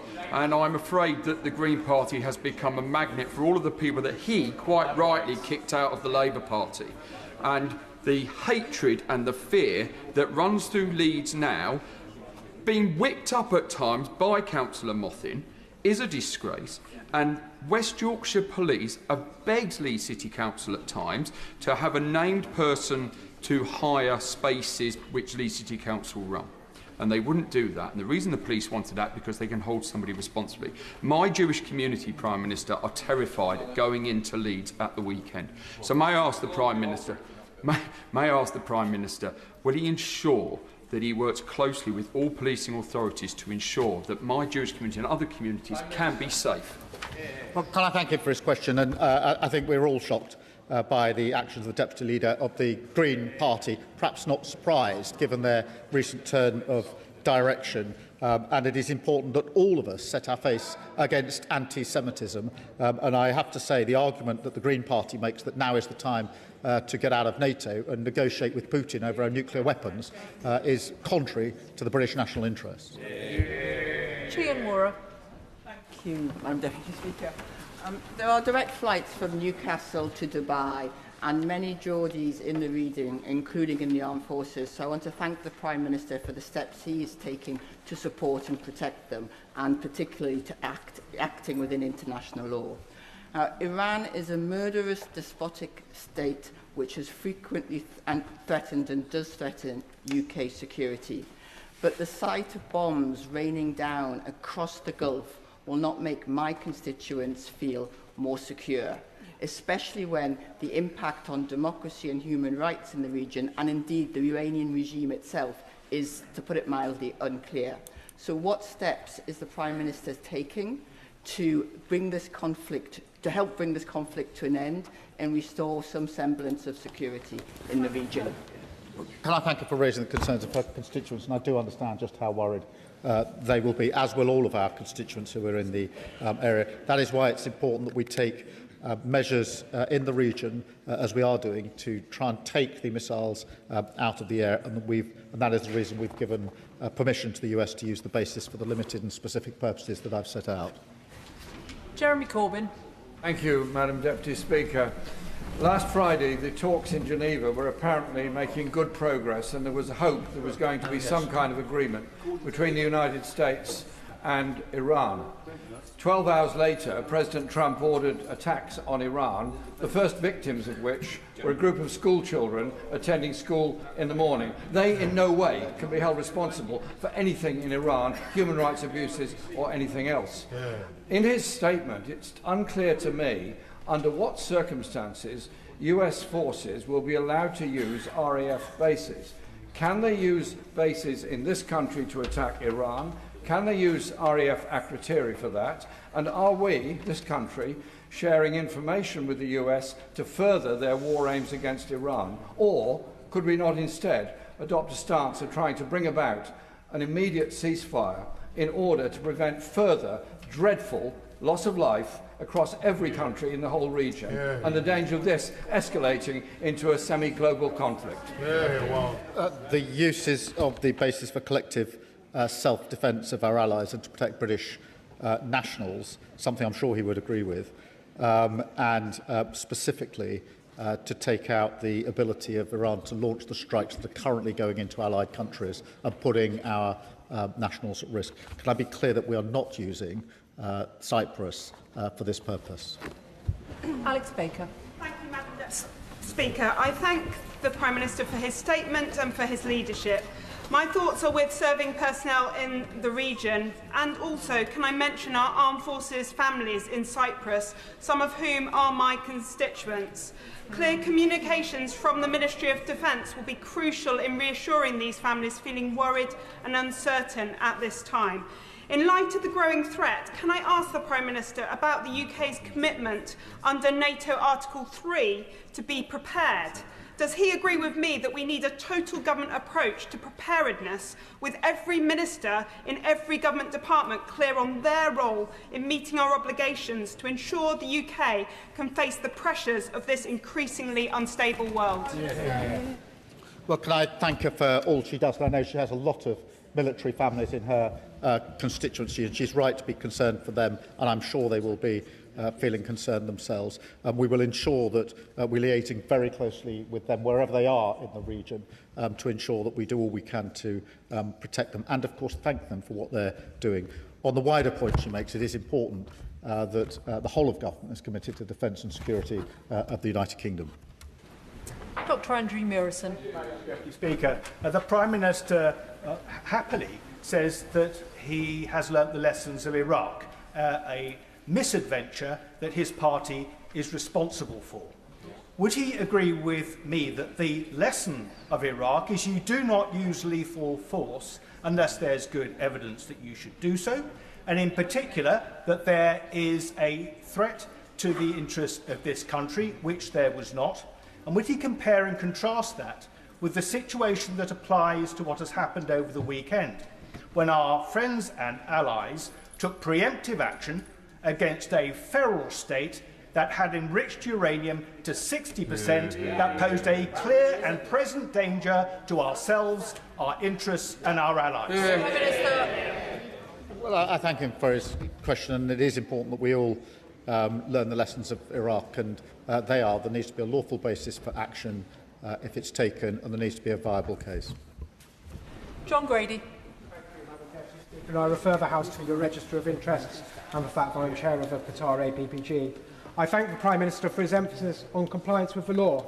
May I ask the Prime Minister, what discussions has the government held with the government of Qatar and other regional allies about cooperation to ensure the safety, security and support to British nationals, and what joint measures have been agreed to assist British nationals in the region? Prime Minister. Can I assure them that I've spoken to all of the leaders across the region in person on the telephone in the course of this weekend, and the Foreign Secretary and Defence Secretary and others have been liaising very, very closely to ensure we can take the best, swiftest and most effective action to protect our nationals. Mike Martin. Thank you, Madam Deputy Speaker. Clearly the Iranian regime is abhorrent and no one would mourn its passing, but as someone who fought in Afghanistan, I'd like to thank the Prime Minister for saying that we need a viable, thought-through plan.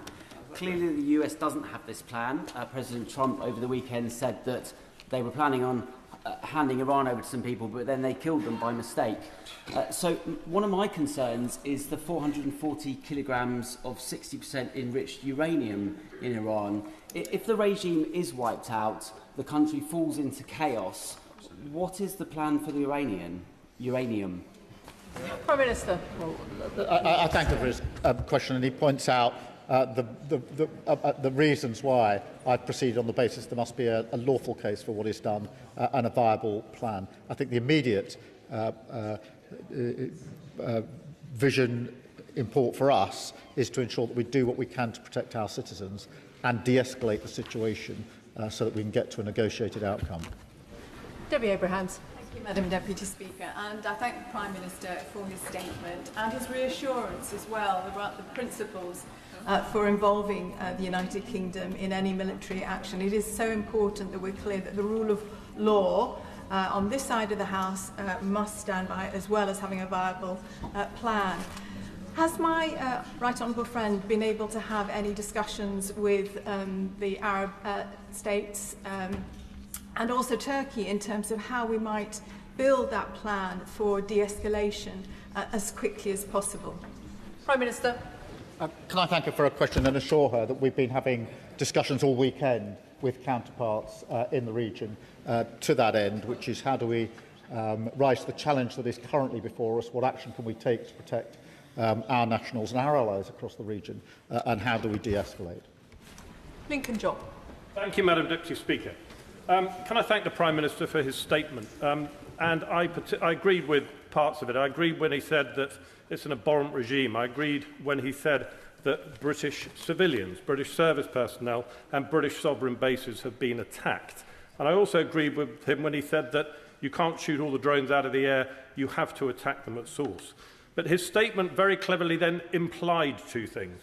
His statement implied that we didn't have, in international law, every justification for offensive action against Iran, and he also implied that only the Americans had the capability to do these offensive operations. So would he like to just very clearly, bearing in mind the world's listening, state very clearly that he understands that he would be justified on the basis that we've been attacked in launching offensive operations against our attackers, and secondly, that we have the capability to do so? Prime Minister. I clearly set out the two decisions that I made over the course of the weekend, including the decision on Saturday to start taking defensive action with our pilots in the region, and the decision last night to permit the US to use our bases in order to, for collective self-defence, in order to take out the ability of Iran to launch the strikes in the first place. Andrew Lewin. Thank you, Madam Deputy Speaker. Can I put on record my admiration for the skill and the bravery of our armed forces? We owe them a debt of gratitude now more than ever as they see action. The Prime Minister was absolutely right to say we must learn the lessons from Iraq and all the other conflicts where there has not been a viable end plan. Given that, can he reassure me that the decision to allow the United States to launch operations from our bases will be kept under constant review so that the UK's presence in this conflict remains a defensive one? Prime Minister. Can I give him that assurance? It will be kept under review, and I'll update the House accordingly. Afra Brandreth. Thank you, Madam Deputy Speaker. It's no surprise that drones have become a central element of Iran's response. The Shahed drones they deploy are relatively inexpensive, easy to mass produce and capable of causing significant damage. However, the interceptors we use to bring them down are substantially more expensive. Given the rate at which Iran is deploying these drones against UK assets and our partners, and the scale at which they can be manufactured, this cost imbalance is a growing concern. What steps is the Ministry of Defence taking to develop effective but more cost-efficient countermeasures to address these challenges? And will he now look again at bringing forward the timescale for increasing our defence spending? Prime Minister. She raised an important point, and obviously we're working at pace in order to deal with the drones, and also working with our Ukrainian colleagues who've been facing this for 4 years, and we've been working with them on that. And that's why we are working with them to protect or help to protect allies who are under attack in the region. Naz Shah. Overnight, my constituents have lost the benefit only promised to them last week of savings on energy prices with the attacks on refineries across Saudi Arabia and Qatar. Oil prices have surged and soared, and gas prices to Europe have surged by 52% upwards just in the last few hours. The longer this carries on, it risks escalation, and across the Middle East and closer to home, this impacts on the day-to-day lives of the British people through increased energy costs. Can I ask the Prime Minister, firstly, what assessment has the government made on the risk of energy prices to a British household, and what efforts he's making to make sure we can de-escalate sooner rather than later? Minister. Well, she's right to highlight the impact on the day-to-day lives of our constituents, and we're carefully monitoring that, as you would expect, and we're doing all that we can with our allies to de-escalate the situation. Ian Room. Thank you, Madam Deputy Speaker. As a veteran myself, I agree with the Prime Minister that the safety of our armed forces and British citizens should come first with any decision made in the future. Given a rapidly evolving situation, with will the Ministry of Defence now expedite the promised defence investment plan so our industry can get on and make the capabilities that this country needs? Prime Minister. Yes, we're getting on with that as quickly as we can. Barry Gardner. We should all welcome the end of the Iranian regime if it is the end of the regime. Those of us who were in this House for the decision on Iraq needed no convincing then that Saddam's was an evil regime. We needed convincing that the attack was permissible in international law and that there was clarity about the exit strategy. It had neither. The US attack on Iran has neither.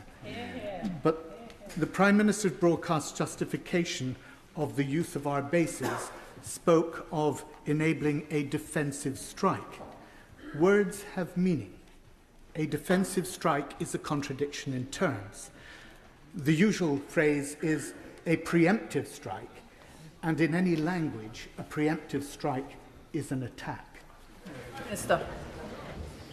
Well, the use of the bases is to allow the US to use its ability to take out the ability of Iran to launch the attacks in the first place. I think that's relatively clear. David Mundell. Thank you, Madam Deputy Speaker. The Houthis in Yemen have declared their support for Iran, but so far have taken no preemptive action.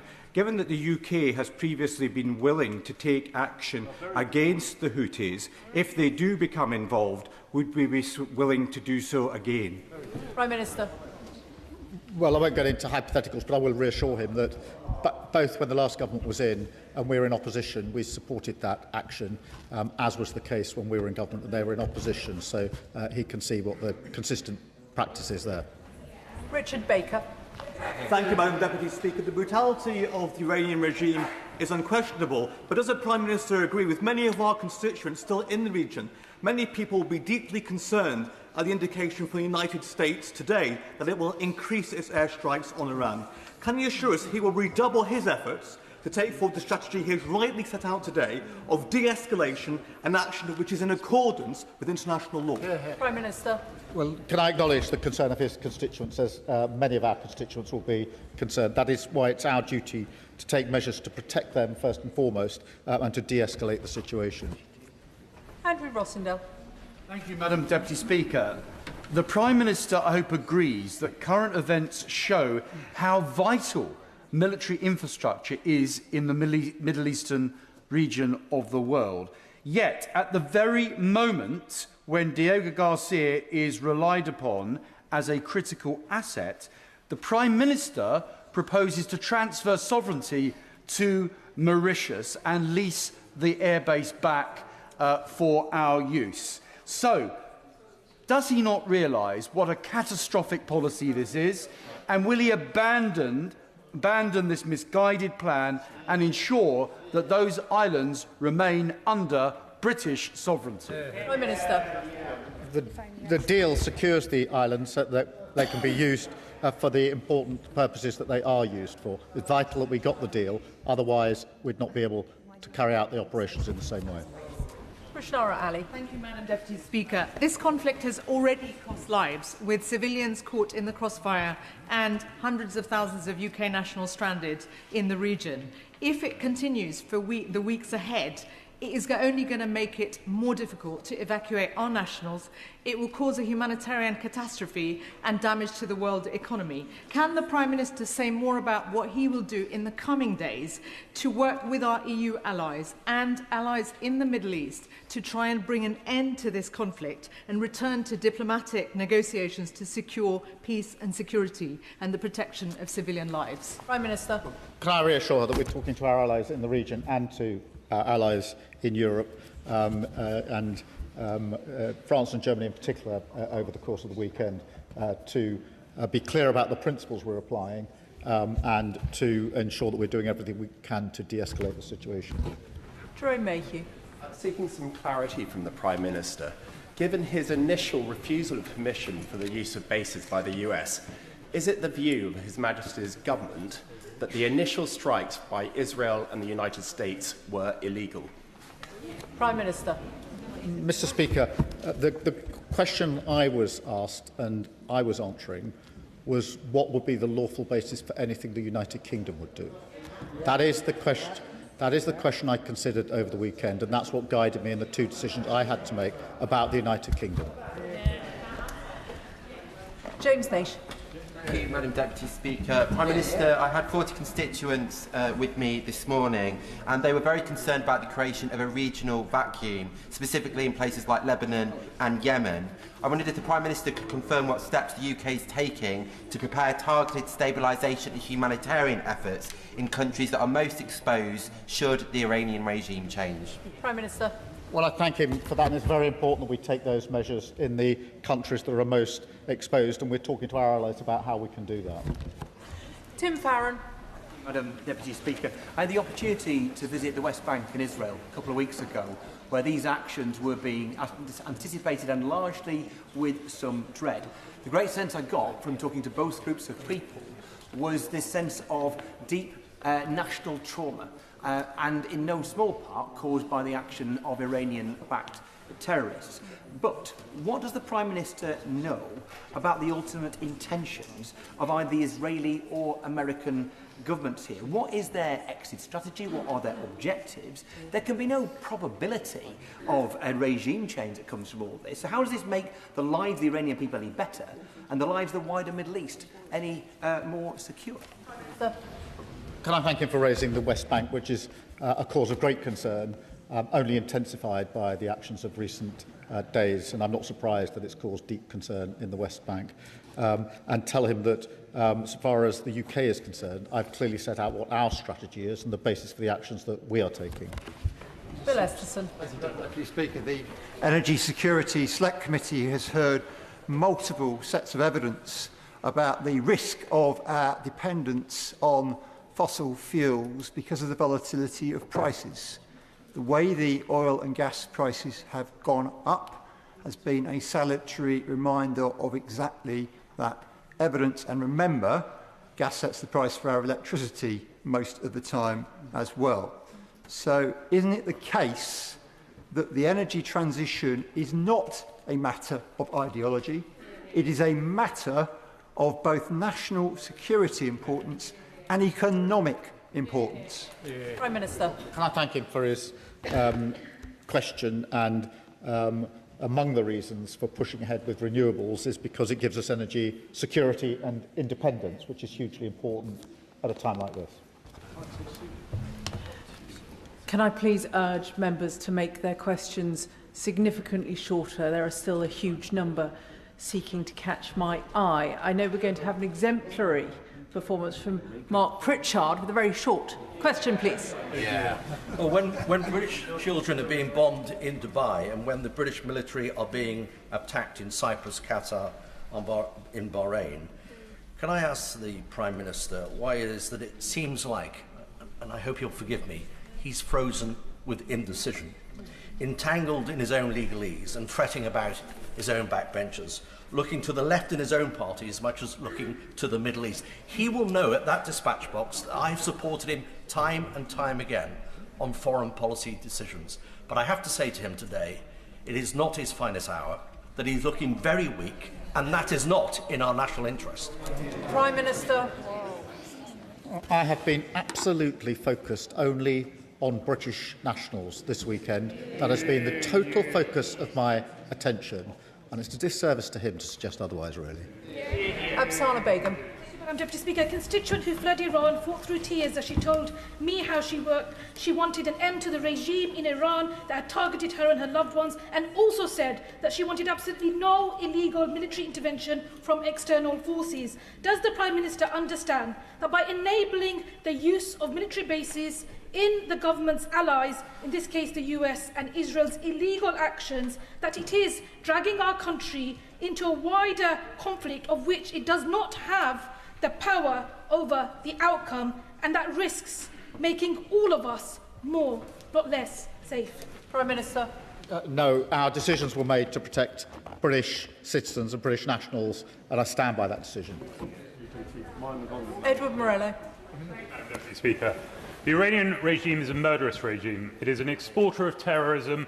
It is a threat to regional and national security.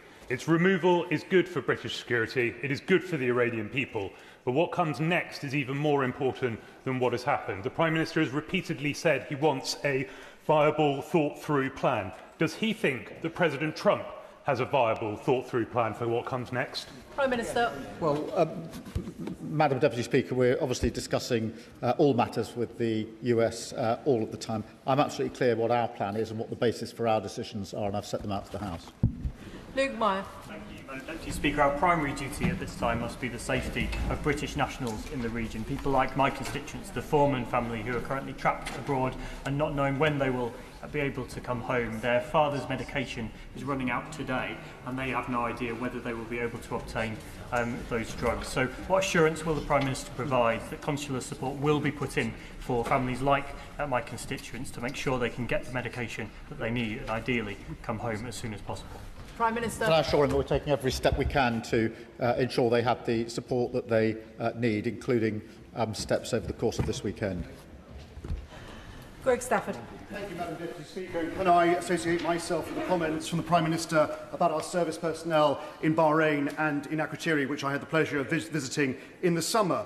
It's difficult to know where to start with the confusion and cognitive dissonance that is shown in the Prime Minister's statement, not least of which where he is against attacking Iran because it has nuclear weapons, but is willing to attack it because it has conventional weapons. Now, on the conventional weapons point, British sovereign territory in Akrotiri has been attacked, yet the Prime Minister is unwilling to use British personnel, the RAF, to strike on Iran.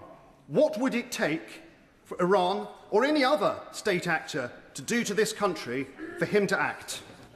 Prime Minister. We're using British personnel to defend Cyprus at the very moment. Josh Fenton-Glynn. Thank you, Madam Deputy Speaker. No one should shed a tear for the Iranian leadership. They're a brutal and oppressive regime, but there are other brutal and oppressive regimes in the world, and that in and of itself is never a reason to attack a country. So can the Prime Minister please assure me that any involvement of British troops or assets in this conflict will be purely defensive? Prime Minister. Madam Deputy Speaker, I've set out the principles on which I will act. I thank him for his question. Any action will have to have a lawful basis and a viable case. 30 seconds. David Chadwick.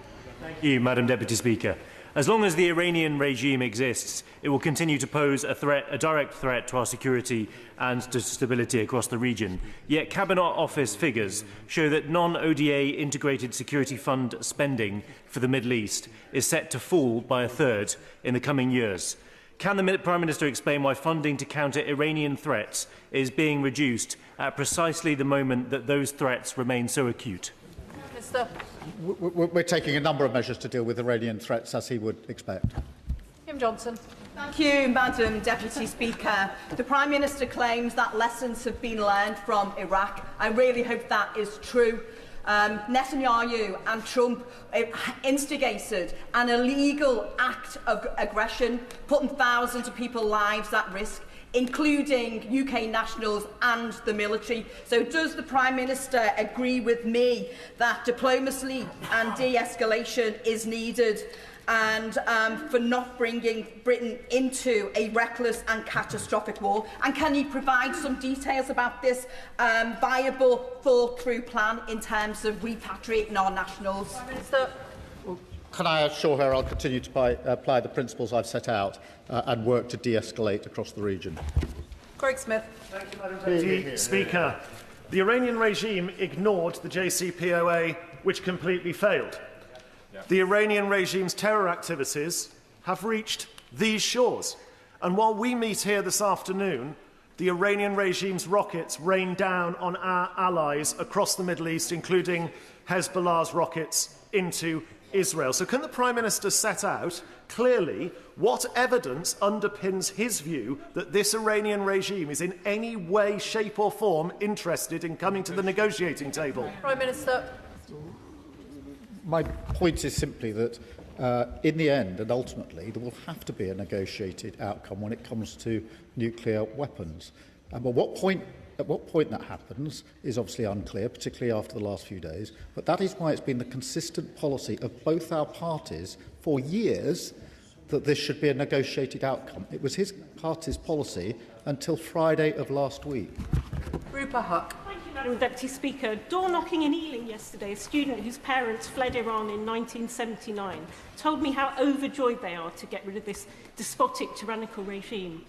Yet the methods, a girls' school was hit, 150 kids, after we appear to have normalised the bombing of schools, hospitals, refugee camps, universities by one of the two instigators of this action in Gaza, surely risk undermining the rules-based order. What does the PM see as the end game of this war, and how will he stop Operation Fury turning into Operation Futility? Prime Minister. Well, I've clearly set out the basis for the decisions that I've taken and my view that we should all do all we can to de-escalate the situation. Shockout Adam. Thank you, Madam Deputy Speaker. I'd like to thank the Prime Minister for his measured statement and restraint. However, with Israel's and USA's illegal action over the weekend, taking out admittedly a very repressive and brutal regime leader, has left the region and the world in turmoil. And this is creating real fear, Prime Minister, especially for our children. In fact, my 14-year-old asked me over the weekend, Dad, are we all going to be okay? So as a father himself, can I ask what assurance he can give to my son, to all the children in this country and in the Middle East, that he will do everything in his power to prevent the outbreak of potentially World War III, which Donald Trump and Netanyahu are driving us towards? Prime Minister. The protection and security of British nationals is my foremost duty, and I take it very seriously. That's why I took the decisions that I did over the weekend and will continue to do so. Andrew Pakes. Madam Deputy Speaker, like many people in my constituency, I said prayers over the weekend watching the events unfold. It's clear the region's in a perilous state and we need a de-escalation to follow the rule of law and get peace back on the table. But can I ask the Prime Minister about a related question in the region? He will know that many in this House were passionate about ensuring a ceasefire in Gaza and ensuring aid and humanity got in. We know over the weekend that there has been a closure in the West Bank and Gaza. So can I ask the Prime Minister what reassurance he can give us that whilst we look towards Iran, we don't lose sight of the humanitarian need we have in Gaza and the West Bank? Can I thank him for raising this? And the ceasefire in Gaza is welcome but fragile, and not enough aid was getting in, even under the circumstances before this weekend, and we were working with others to ensure that we can alleviate the situation as quickly as possible. Sarah Ball. Thank you, Madam Deputy Speaker. Even if our military personnel are not good offences, the additional air policing that the RAF are being committed to across the Middle East means that they're now having to do double the work with no extra resources. So can I ask the Prime Minister, what additional resources are they giving to the RAF now to protect our service personnel in this? Prime Minister. This is the government that's increased defence spending, and I can assure her that our service personnel are working very hard as we speak to keep us safe and to protect the region, and we thank them for doing that. Clive Efford. Thank you, Madam Deputy Speaker. Can I commend my right honourable friend for his resolute stand? It can't have been easy to stand up to the President and not get dragged into this war that has no apparent end plan. We made that mistake in 2003 and the result was disastrous. Now, the President of the United States has made it clear that he wants to see regime change. Can my right honourable friend say, has he seen any evidence of any plan to achieve that coming in the negotiations that we've had with the United States? Prime Minister. I can assure him we're talking to the US at all levels, and there's real clarity about the action that we've taken and the basis for the action we've taken and the reason for the action. Liz Saville-Roberts. No one here is an apologist for the cruel Iranian regime, but the escalation initiated by the US administration and the Israeli government is illegal, and I'm certain that the Prime Minister knows this. There are hundreds of thousands of UK citizens directly affected and at risk. They include people from Dwyfor Meirionnydd. And while there must be questions anon about a vote in this House when we fear that these defensive actions will slide into offensive ones, and we do not know how we will track that process, nonetheless, the question for today that people want us to ask is when will people be coming home, especially from Doha and Dubai? Prime Minister. Can I thank her for her question? I know that her constituents and all of our constituents will be very concerned, particularly since there's 300,000 in the region. That is why we're working with our allies to make sure that the answer to her question is that we'll get them home as quickly and as safely as we can, obviously working with our regional allies on this as we speak. David Burton-Sampson. Thank you, Madam Deputy Speaker, and can I thank the PM for his measured response so far. I've spoken to former constituents and friends who are in the UAE and who are British expats. While they feel confident that the local government there are doing all they can to protect them, for clarity, will they too be considered for evacuation by the FCDO should it become necessary? Prime Minister. Well, we're working with all of our allies to make sure that we can ensure that all those who need our help get our help and safely and swiftly removed from a region that is dangerous for them. David Reid. Thank you, Madam Deputy Speaker. I think we can all agree that international law has an important role to play, but the world is changing and we must adapt to protect our national security. Now, given that international law is broad in nature and open to interpretation, and we've heard that from the differing views of both the Attorney-General and the Shadow Attorney-General, for public accountability and the seriousness of this situation, can the Prime Minister tell us how many and which international lawyers he consulted before he made his decisions over recent days? Prime Minister. I'm not going to disclose the full advice, but I would. It's not just. It's not just as an important role. It's vital if we're taking action that involves our personnel. It's vital. That's why I took advice. I've published the summary of that advice. I said I'll look at the Shadow Attorney General's advice. If he's setting out a lawful basis, I'll be very interested to read it. Laura Kirksmith. Thank you, Madam Deputy Speaker. I thank the Prime Minister for his statement and for his clarity on our adherence to international law. History shows us that military interventions from Somalia to Afghanistan, Iraq and Libya do not always lead to peaceful political transitions and often have wider regional and global repercussions. So can the Prime Minister reassure me that his focus will be on encouraging a peaceful transition for the people of Iran and de-escalating the situation regionally and globally? Prime Minister. Can I give that reassurance and also underscore her point that the future of Iran must be for the people of Iran who've been brutally repressed for a very long time now? Jess Brown-Fuller. Madam Deputy Speaker, we must not conflate the appalling actions of Iran with that of the Iranian people, who have spent years fighting at great risk for change and intensively over the last couple of months. The severe case of repression under the Ayatollah has led many of them to actually welcome the actions of Trump and Netanyahu. But how is this government going to ensure that Iranian voices are heard when decisions are being made about their future once military action finally subsides? Can I thank her for a question? It's very important that we're clear on the principle that the future of Iran must be for the Iranian people who have been brutally repressed, and particularly in recent months, but not only in recent months, and we must consistently make that case, and we are doing so. Richard Bergen. Thank you, Madam Deputy Speaker. This is an extremely dangerous moment. Iraq, Afghanistan and Libya show where this can end up, with death, destruction, terror and chaos impacting tens of millions of people. Given that, shouldn't the government's focus be on pushing Trump, Israel and Iran towards diplomacy, de-escalation and a ceasefire, and instead, by siding with Trump, hasn't the Prime Minister risked dragging us into a wider conflict which leaves us all less safe and which could include mission creep, which will erode the distinction the Prime Minister is attempting to make between offensive and defensive actions, leading us embroiled fully in an illegal US war in the Middle East? Prime Minister. Madam Deputy Speaker, my focus has been on the protection of British nationals in the region. There are 300,000 of them. They are at risk, and it is our duty to take steps to ensure that we reduce that risk and bring them to safety and security. Simon Hall. Mr. Speaker, a militarily degraded Iran would be welcomed by both the region and the world. But an Iran that still possesses enriched uranium and potentially becoming a failed state is something to be avoided at all costs. The Prime Minister will recognise that. Whilst it's uncertain what President Trump's plan is, there will be clearly, at some point, negotiations, talks towards peace and a cessation of action.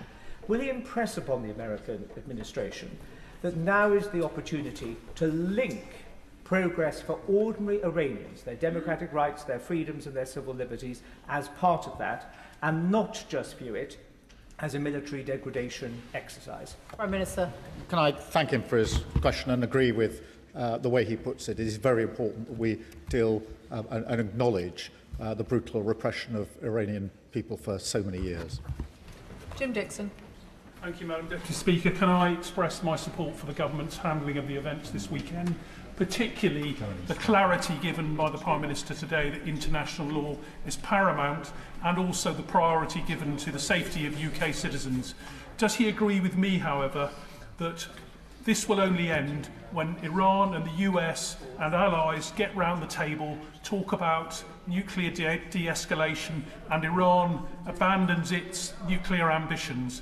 Will the Prime Minister perhaps tell us what conversations he'd had with allies in order to ensure that that happens? Prime Minister. Well, we're having conversations with allies about de-escalating the situation and how we get back to negotiation, which in the end, at whatever stage it is going to have to be part of the process. Samuel Wilson. Thank you, Madam Deputy Speaker. And we should welcome the actions of America and Israel in trying to destroy a regime which the Prime Minister has described has exported terror all over the world. But why the weak-kneed response from the government that we're limiting our bases to defensive actions? And maybe he would clarify, what does he mean by defensive actions? For example, attacks on the drone factories which are used to deliver the bombs, is that defensive? Attacks on the leaders who are planning the war against our allies in the Middle East, is that defensive? Attacks on nuclear facilities, would that be regarded as defensive? Or attacks on the infrastructure which is used to mobilise these weapons, would that be defensive? What are the limits of this defensive action?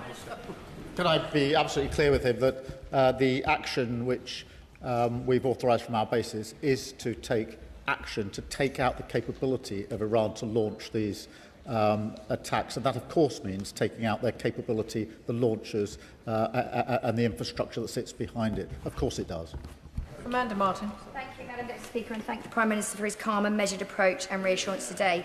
As the Member of Parliament for Portsmouth North and the mum of a serving personnel currently deployed overseas, my first thought is always for the men and women we ask to stand in harm's way. The Iranian regime recklessly attacks are not abstract. They are direct threats to British service personnel and British citizens in the region. Will the Prime Minister firstly confirm that every measure is being taken to protect constituents on the ground? And secondly, when we pursue de-escalation democracy, will he assure the House that operational decisions are grounded firmly in one overriding principle, the safety of our British servicemen? Well, can I thank her? I know a number of her constituents are deployed abroad, and we are doing everything we can to protect them and to thank them for the work that they're doing in the region.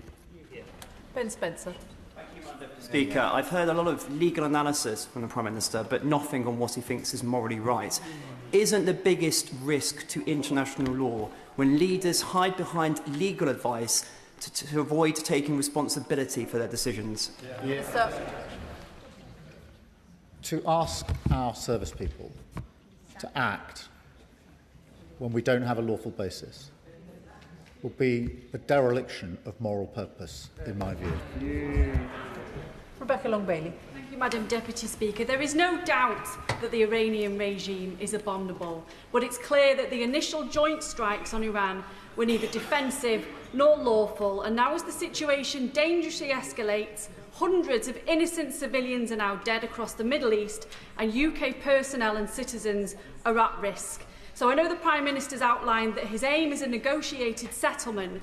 Can he outline the tangible action he and his international counterparts are taking now to secure a ceasefire so that negotiations can resume? Can I thank her for her question and reassure her that the actions we're taking are to protect British nationals, and we're working with others to de-escalate in relation to the situation. Dr Al Pinkerton.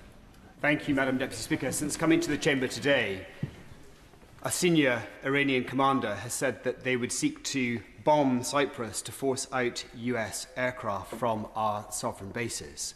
So as a guarantor of Cyprus's security and as a sovereign presence on the island of Cyprus, can I ask the Prime Minister what concrete military devices do we have and measures do we have in place in Cyprus to ensure that no further successful drone attacks can happen on the airfield, but also what assurances can he offer to Cyprus as a whole that no attacks will take place in Cyprus as a result of our presence there? Can I be absolutely clear again, because it really matters, that we are not using Cyprus for US bases. That is our base. And I won't go into operational details, but as he would expect, we're taking all the necessary measures to ensure that Cyprus and the base are safe. I spoke to the President yesterday. I hope to speak to him again later this afternoon. Frank McNally. Thank you very much, Madam Deputy Speaker, and I thank the Prime Minister for his statement. Given the comments from the Iranian Foreign Minister yesterday that the IRGC is adopting a decentralised mosaic defence to fragment command and control structures and create even more unpredictable flashpoints, can my right honourable friend update the House on what steps he is taking with allies, including partners in the region, to mitigate such developments which threaten to escalate and prolong this conflict? Yes, I can. We've put in extensive sanctions already, and we keep the situation under constant review. And objective. Thank you, Madam Deputy Speaker. I'd just like to come back to the drone attack on RAF Akrotiri and the alarming ease with which the Iranian regime was able to penetrate our defences and strike the airfield there. It very much suggests that there is very little in the way of counter-UAS capability there, and also suggests that there's nothing in the way of two counter-UAS wing there in terms of squadrons to deter that. But can the Prime Minister confirm what type of drone it was that struck the airfield, and can he also confirm what the origin of that drone was? Did it fly from Iran, fly all the way across Israeli airspace to strike Cyprus, or did it come from Hezbollah in Lebanon? And if so, given that we've been attacking Daesh targets via Operation Shader this year, will he strike back at Hezbollah if it proves that the drone came from there? Prime Minister. Can I just reassure him and through him everybody in Cyprus, there are protective measures in place, and his description is not right, and it's not helpful to those living in Cyprus to cast it in those terms. It really isn't. As he would expect, there are extensive measures in place, both US measures and UK measures in relation to the defence of Cyprus and the airbase there, and it's very important I make that absolutely cleir. Bel Ribeiro. Thank you, Madam Deputy Speaker. I welcome the Foreign Office's preparation for a potential evacuation of Britons currently in the Middle East and the Prime Minister's commitment to their safety. There will, however, be a number of British residents who may have gone for work or leisure, and I've not heard them mentioned specifically today. They live their whole lives here and have their families here, like many of the 12,000 non-UK citizens from the Commonwealth who currently serve in our armed forces. Given the quite negative rhetoric surrounding those with indefinite leave to remain, at the moment people are concerned. So will the Prime Minister confirm that all UK residents, not just citizens, will be included in any evacuation, because they are our people too? Prime Minister. Can I thank her for that reminder? I did mention it in my opening statement, but she's quite right that we must be clear that we will protect all of those who need our protection, and obviously where people need to get out, we're working with all of them to get them out as quickly and as safely as possible. Helen Maguire. After the fall of the regime in Iraq, there was no long-term plan and civil society collapsed. In 2004, I was an Optelic 4 in Iraq, retraining the Iraqi police service. One day I asked my Lance Corporal, how do we know if the recruits are former Ba'athist regime supporters or not? And he said, we don't. We've no idea who we're training. The US attacked Iran with no clear strategy, and now this government has agreed that UK bases can be used for defensive attacks. I'm seriously concerned about the potential for mission creep when there's no clear understanding of Trump's military objectives. In deciding to allow the US to use UK bases for defensive actions, UK military and civilian lives have been put at risk.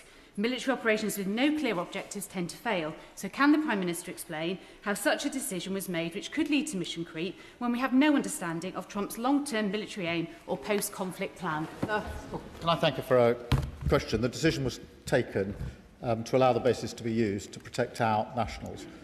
It is worth considering the alternative, which is to recognise the risk to our nationals, have the opportunity to do something about it, and take the decision not to. That would be a dereliction of duty, in my view.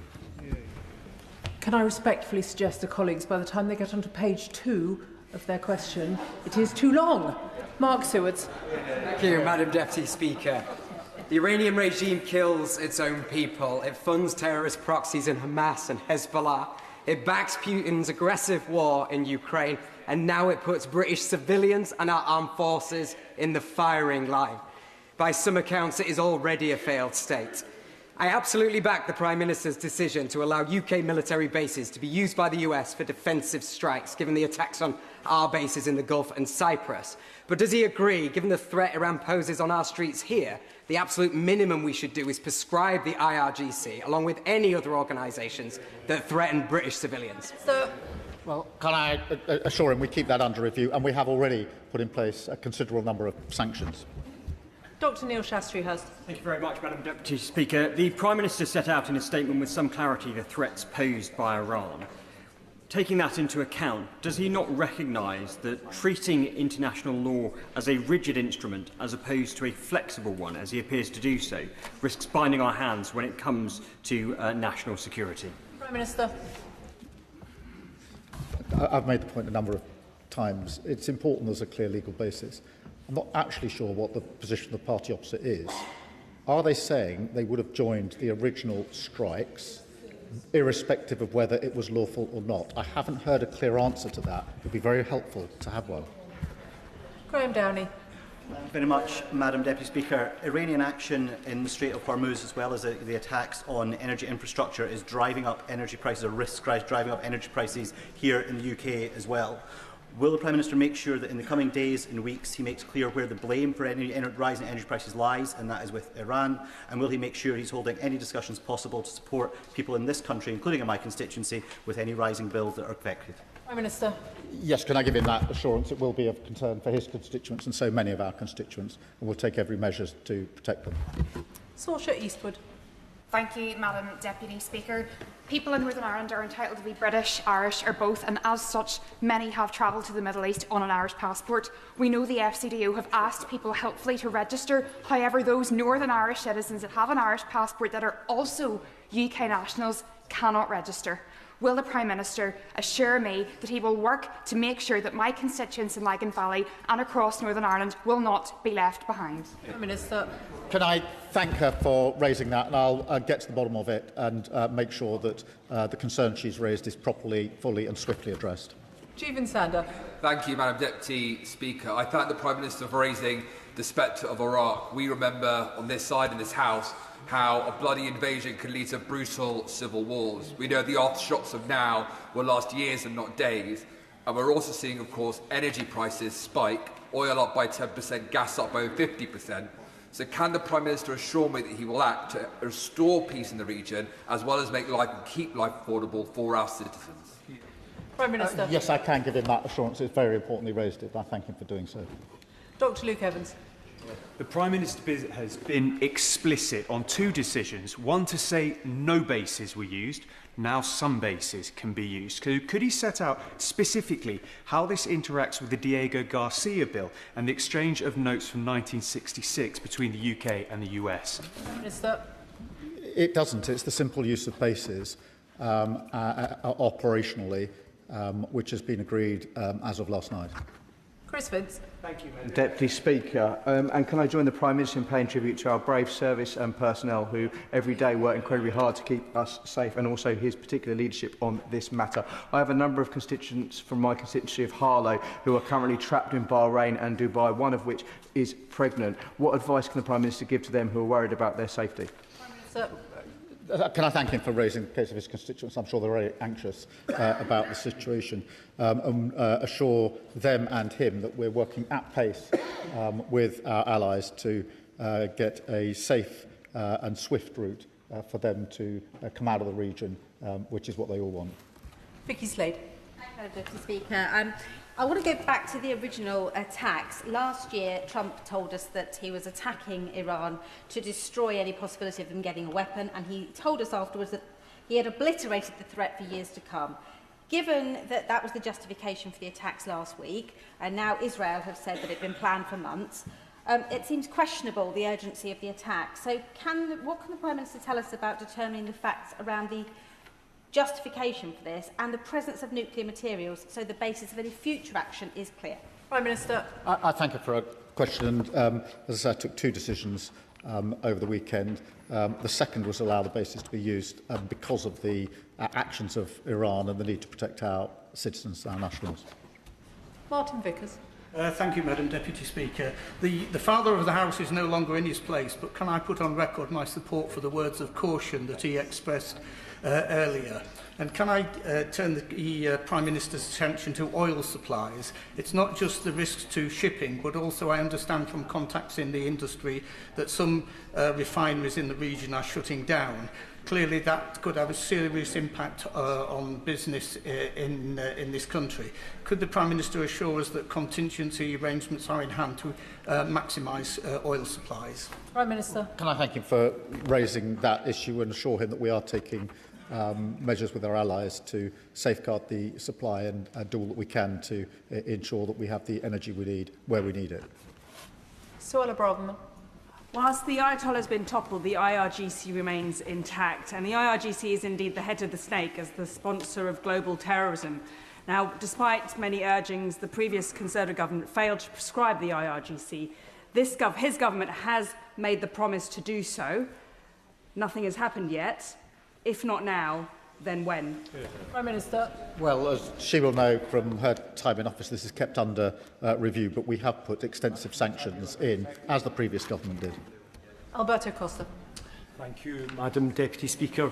Putting aside for a moment the rights and wrongs of the Prime Minister's decision on Saturday morning, can I ask the Prime Minister whether or not the BBC, which is in a unique position running BBC Persian language broadcasting into Iran, and given President Trump's wishes for the Iranian people themselves to take control, can the Prime Minister put on record if he will work with the BBC over the coming days to ensure that there's more government funding, wherever necessary, to broadcast what is required to the Iranian people?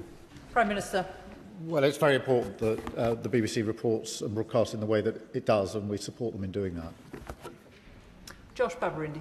Thank you, Madam Deputy Speaker. 23-year-old Eastbourne lad Cameron is currently lying stranded in a Dubai hospital bed after falling very ill during a minutes-long stopover in Dubai over the weekend. During this window, the airspace closed. Cameron's hospital bills are £1,000 a day, which he's being forced to pay up front despite having insurance. Cameron, who's watching, urgently needs to know, 1, when the Prime Minister will outline his repatriation plan, if there will be one. 2, when the Prime Minister will he prioritise British nationals who are clinically vulnerable for repatriation, if it is medically safe. And third and finally, will the appropriate minister meet with me and with Cameron's family to ensure that he gets the treatment that he needs before money runs out, and to make sure that we can get Cameron back to Eastbourne safe? Minister. Cameron and his family and loved ones must be extremely worried. If he would pass me the full details of that particular case, I'll make sure that we do whatever we can to assist Cameron and his family. Graham Stewart. The Speaker, the Prime Minister has made it clear that he thinks that there was insufficient imminent threat to justify our going with our allies in the initial strike. But after the act of war, after the attack on UK citizens across the Middle East, many countries of whom were not participating, and on British sovereign territory, that means that we can join in and we could be involved in offensive actions if the Prime Minister so chose. Why is he choosing not to, and why is he pretending it's for a legal reason when that legal reason has disappeared? Prime Minister. We started taking action on Saturday morning with our pilots in the sky across the region, and they've been working ever since. We added to that yesterday afternoon by acceding to the request of the Americans to use our bases for the attacks on the capability of Iran to launch the strikes in the first place. Ayub Khan. Thank you, Madam Deputy Speaker. Can I thank the Prime Minister for accepting that the reason the British Army is not involved is because it would be unlawful and illegal. Thereby, what America has done is illegal. An illegal attack which led to the death of 167 girls aged between 7 and 11. And there are people that are sat in this audience here today, Prime Minister, that oppose refugees coming into this country. The very people that are asking for war. Would the Prime Minister be surprised if we had a sudden influx of refugees because of what's happening? Prime Minister. The actions I've taken have focused on our need to protect our British nationals. I think it's in all of our interests, including our British nationals, that we do all we can to de-escalate the situation as quickly as possible. Martin Wrigley. Thank you very much, Madam Deputy Speaker. I welcome the removal of the abhorrent Iranian regime, having seen the beginning of it 47 years ago when my father was serving officer in the British Embassy and we knew the Americans taken hostage. So may I add my thanks to our current serving personnel who are putting their lives at risk. Given that we have, since the preemptive strike, now a sad but inevitable increasing escalation of hostilities, what can the Prime Minister do to persuade Donald Trump to go to negotiation, which is where we have to be, given that he believes in win-or-lose situations only? Well, we're working with all of our allies and having discussions at every level with the US and others about how we resolve this situation and de-escalate. And ultimately, it will have to be a question of negotiation. Jim Allister. I do not underestimate for one moment the gravity of any government deciding to place its brave servicemen and women in harm's way. But in circumstances where our bases and our citizens are being targeted by the terror machine that is Iran, why are we still, as United Kingdom government, equivocating over whether we are actively on the side of those determined to liquidate the threat? Why the equivocation? We're not. Pilots have been in the sky since Saturday morning, hours after the attack, risking their lives. I'm grateful for them for doing so. They went straight up there, and they've been up there ever since. No equivocation. They went up straight away, and it was the right thing to do. Claire Young. Thank you, Madam Deputy Speaker. This conflict has grounded travellers at Doha, including a constituent who has 3 young children waiting at home. Following his conversation with Qatari leaders, can the Prime Minister explain how evacuations will be prioritised and what support on the ground is being provided to those who are simply expecting to pass through? Prime Minister. Yeah, can I reassure we're working with Qataris and others to ensure that we're able to get everybody to safety and security as quickly as possible. And they're evolving plans, as she will appreciate. It's a difficult situation, but I can assure her we're doing everything we can to get people out safely. They're our first priority. Adnan Hussain. As the Prime Minister admits, after the illegal preemptive strikes and the killing of Iran's leader, Iran has become more aggressive and more unpredictable in the region. So I ask, how can we possibly assure that further strikes, further attacks, further aggression will somehow calm the situation? Britain must not contribute to another conflict whose legality is in serious doubt. Will the Prime Minister now commit to upholding international law unequivocally and to publishing the government's legal advice and to pressing instead for an immediate ceasefire and for a return to diplomacy, rather than risking and allowing the United Kingdom to be drawn into another unlawful war? It's my duty to protect British nationals. We have 300,000 in the region, and you've heard the anxiety from various members about their constituents who are trapped in that situation, only too aware of the danger that they're facing. It's my duty to ensure that the risk to them is reduced. That's why we took the action we did over the weekend. Chris Coughlin. Deputy Speaker, British Lance Corporal Brodie Gillen was killed by an Iranian ballistic missile in Iraq in 2020. When I arrived as a soldier 3 months later, our base came under attack from Iranian proxy militias 8 times. The Iranian regime has gunned down tens of thousands of protesters in recent weeks. Morality is complex. I entirely support the Prime Minister on his view of the need for a negotiated settlement, given sadly that the risks of regime change. But does the Prime Minister agree with me that any negotiated settlement needs to include protections against reprisals for protesters? Prime Minister. Very much so. And can I thank him for his service? It is really important that we approach this with clear principles about what we're trying to achieve and learning the lessons of history in terms of what happens after conflicts like this. James McMurdoch. Thank you, Madam Deputy Speaker. And may I put on record, while I may not agree with all of the conclusions the Prime Minister has drawn, I am very grateful for the reverence and caution he shows to and the respect for the human life that he's been trying to demonstrate. The limited time he's had over the weekend to fully demonstrate and make decisions on how best to act has revealed that he was not involved in all of the pre-planning. So may I ask him, why is the UK no longer at the decision-making table? Prime Minister.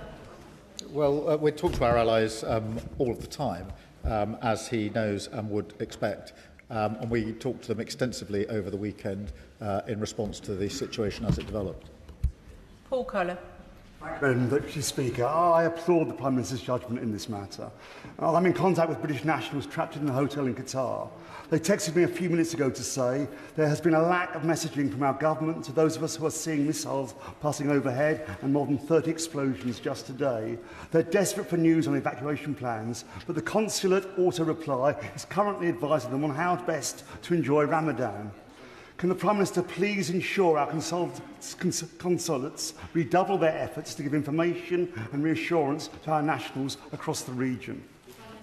We're doing everything we can as quickly as we can, and I'll pick up the issue that he's raised specifically, and can he please reassure his constituents that having raised it with me, I'll do whatever I can to respond very quickly. Zara Sultana. Madam Deputy Speaker, US congressional staff were told on Sunday that Iran was not planning to strike American forces or bases unless Israel attacked Iran first. In other words, there was no intelligence indicating an imminent threat. Yet we have already seen preemptive strikes attacking a girls' school, killing over 100 children. This has been condemned by UNESCO as a grave violation of humanitarian law, yet the Prime Minister didn't bother to mention it. Continuing such actions is unlawful. Allowing them to take place from UK bases is unlawful. So I ask the Prime Minister, is the genocide of the Palestinian people not enough for this Labour government? Is he proud to be another Labour Prime Minister, obediently following Washington into yet another illegal war in the Middle East, making us all less safe? And finally, how much does he enjoy being Donald Trump's poodle? Prime Minister. I've set out the decisions I made over the weekend and the reasons for them. My first duty is to protect British nationals. It's the most important duty that I have, and I'll continue to discharge it. Jim Shannon. Thank you, Madam Deputy Speaker. First of all, could I thank the Prime Minister for his statement. Ayatollah Khamenei and his regime have denied religious minorities freedom of religious belief for years. The Christians, the Sunnis, the Shias, the Baha'is. They killed 30,000 people in January 2026 who were protesting. Girls are abused and victimised regularly. Today, the Ayatollah is deservedly dead, and he burns in hell. And for one, I've put a shovel of coals on his head and hope his damnation will be a long one. Prime Minister, the IRGC and the Basij paramilitary groups have the guns, the protesters have none. So what discussions has the Prime Minister had with the USA and Israel to destroy the murderous IRGC? And what discussion has the Minister had with Madam Rajavi and the national government, Iranian government in exile, and their 10-point plan for a solution for a transparent way forward? Well, there are many discussions going on, as he will appreciate, and I do understand his level of concern, in particular in relation to religious freedom. So we are working with colleagues on those issues, and I'll update the House accordingly. Danny Kruger.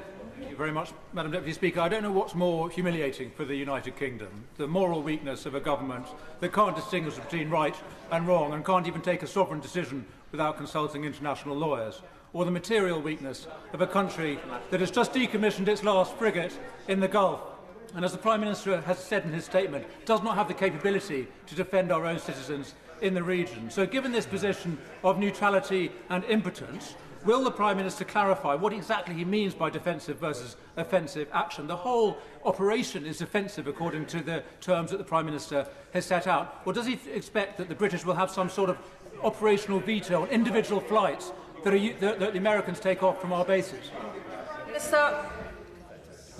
We're taking action in the sky through our pilots. We've authorised the US to use our bases in order to attack Iranians' ability to strike. But I'm not going to take lectures on morality from a party that stood a candidate who said that you can't be English unless you're white. Can I thank the Prime Minister for his statement? Point of order, Ellie Chowns. Thank you, Madam Deputy Speaker. The honourable member for Wetherby and Easingwold incorrectly attacked the reputation of Motin Ali, Deputy Leader of the Green Party, by saying that he'd protested in support of the Ayatollah. He certainly did not. Motin Ali attended a CND Stop the War anti-war protest in support of his principles of being anti-war and pro-democracy and diplomacy. What advice can you give me about correcting the record regarding this serious false accusation? Can I thank the honourable member for giving notice of her point of order? I assume she also informed the honourable member for Wetherby and Easingwold that she was going to refer to him. As she will know, members themselves are responsible for the accuracy of their words in the chamber. If correction is needed, I'm sure one will be forthcoming. For now, she has placed her own view on the record. Which brings us to presentation of Bill. Rebecca Smith. Autonomous Maritime Vessels Regulation Bill. Second reading what day? Friday the 17th of April. Friday the 17th of April.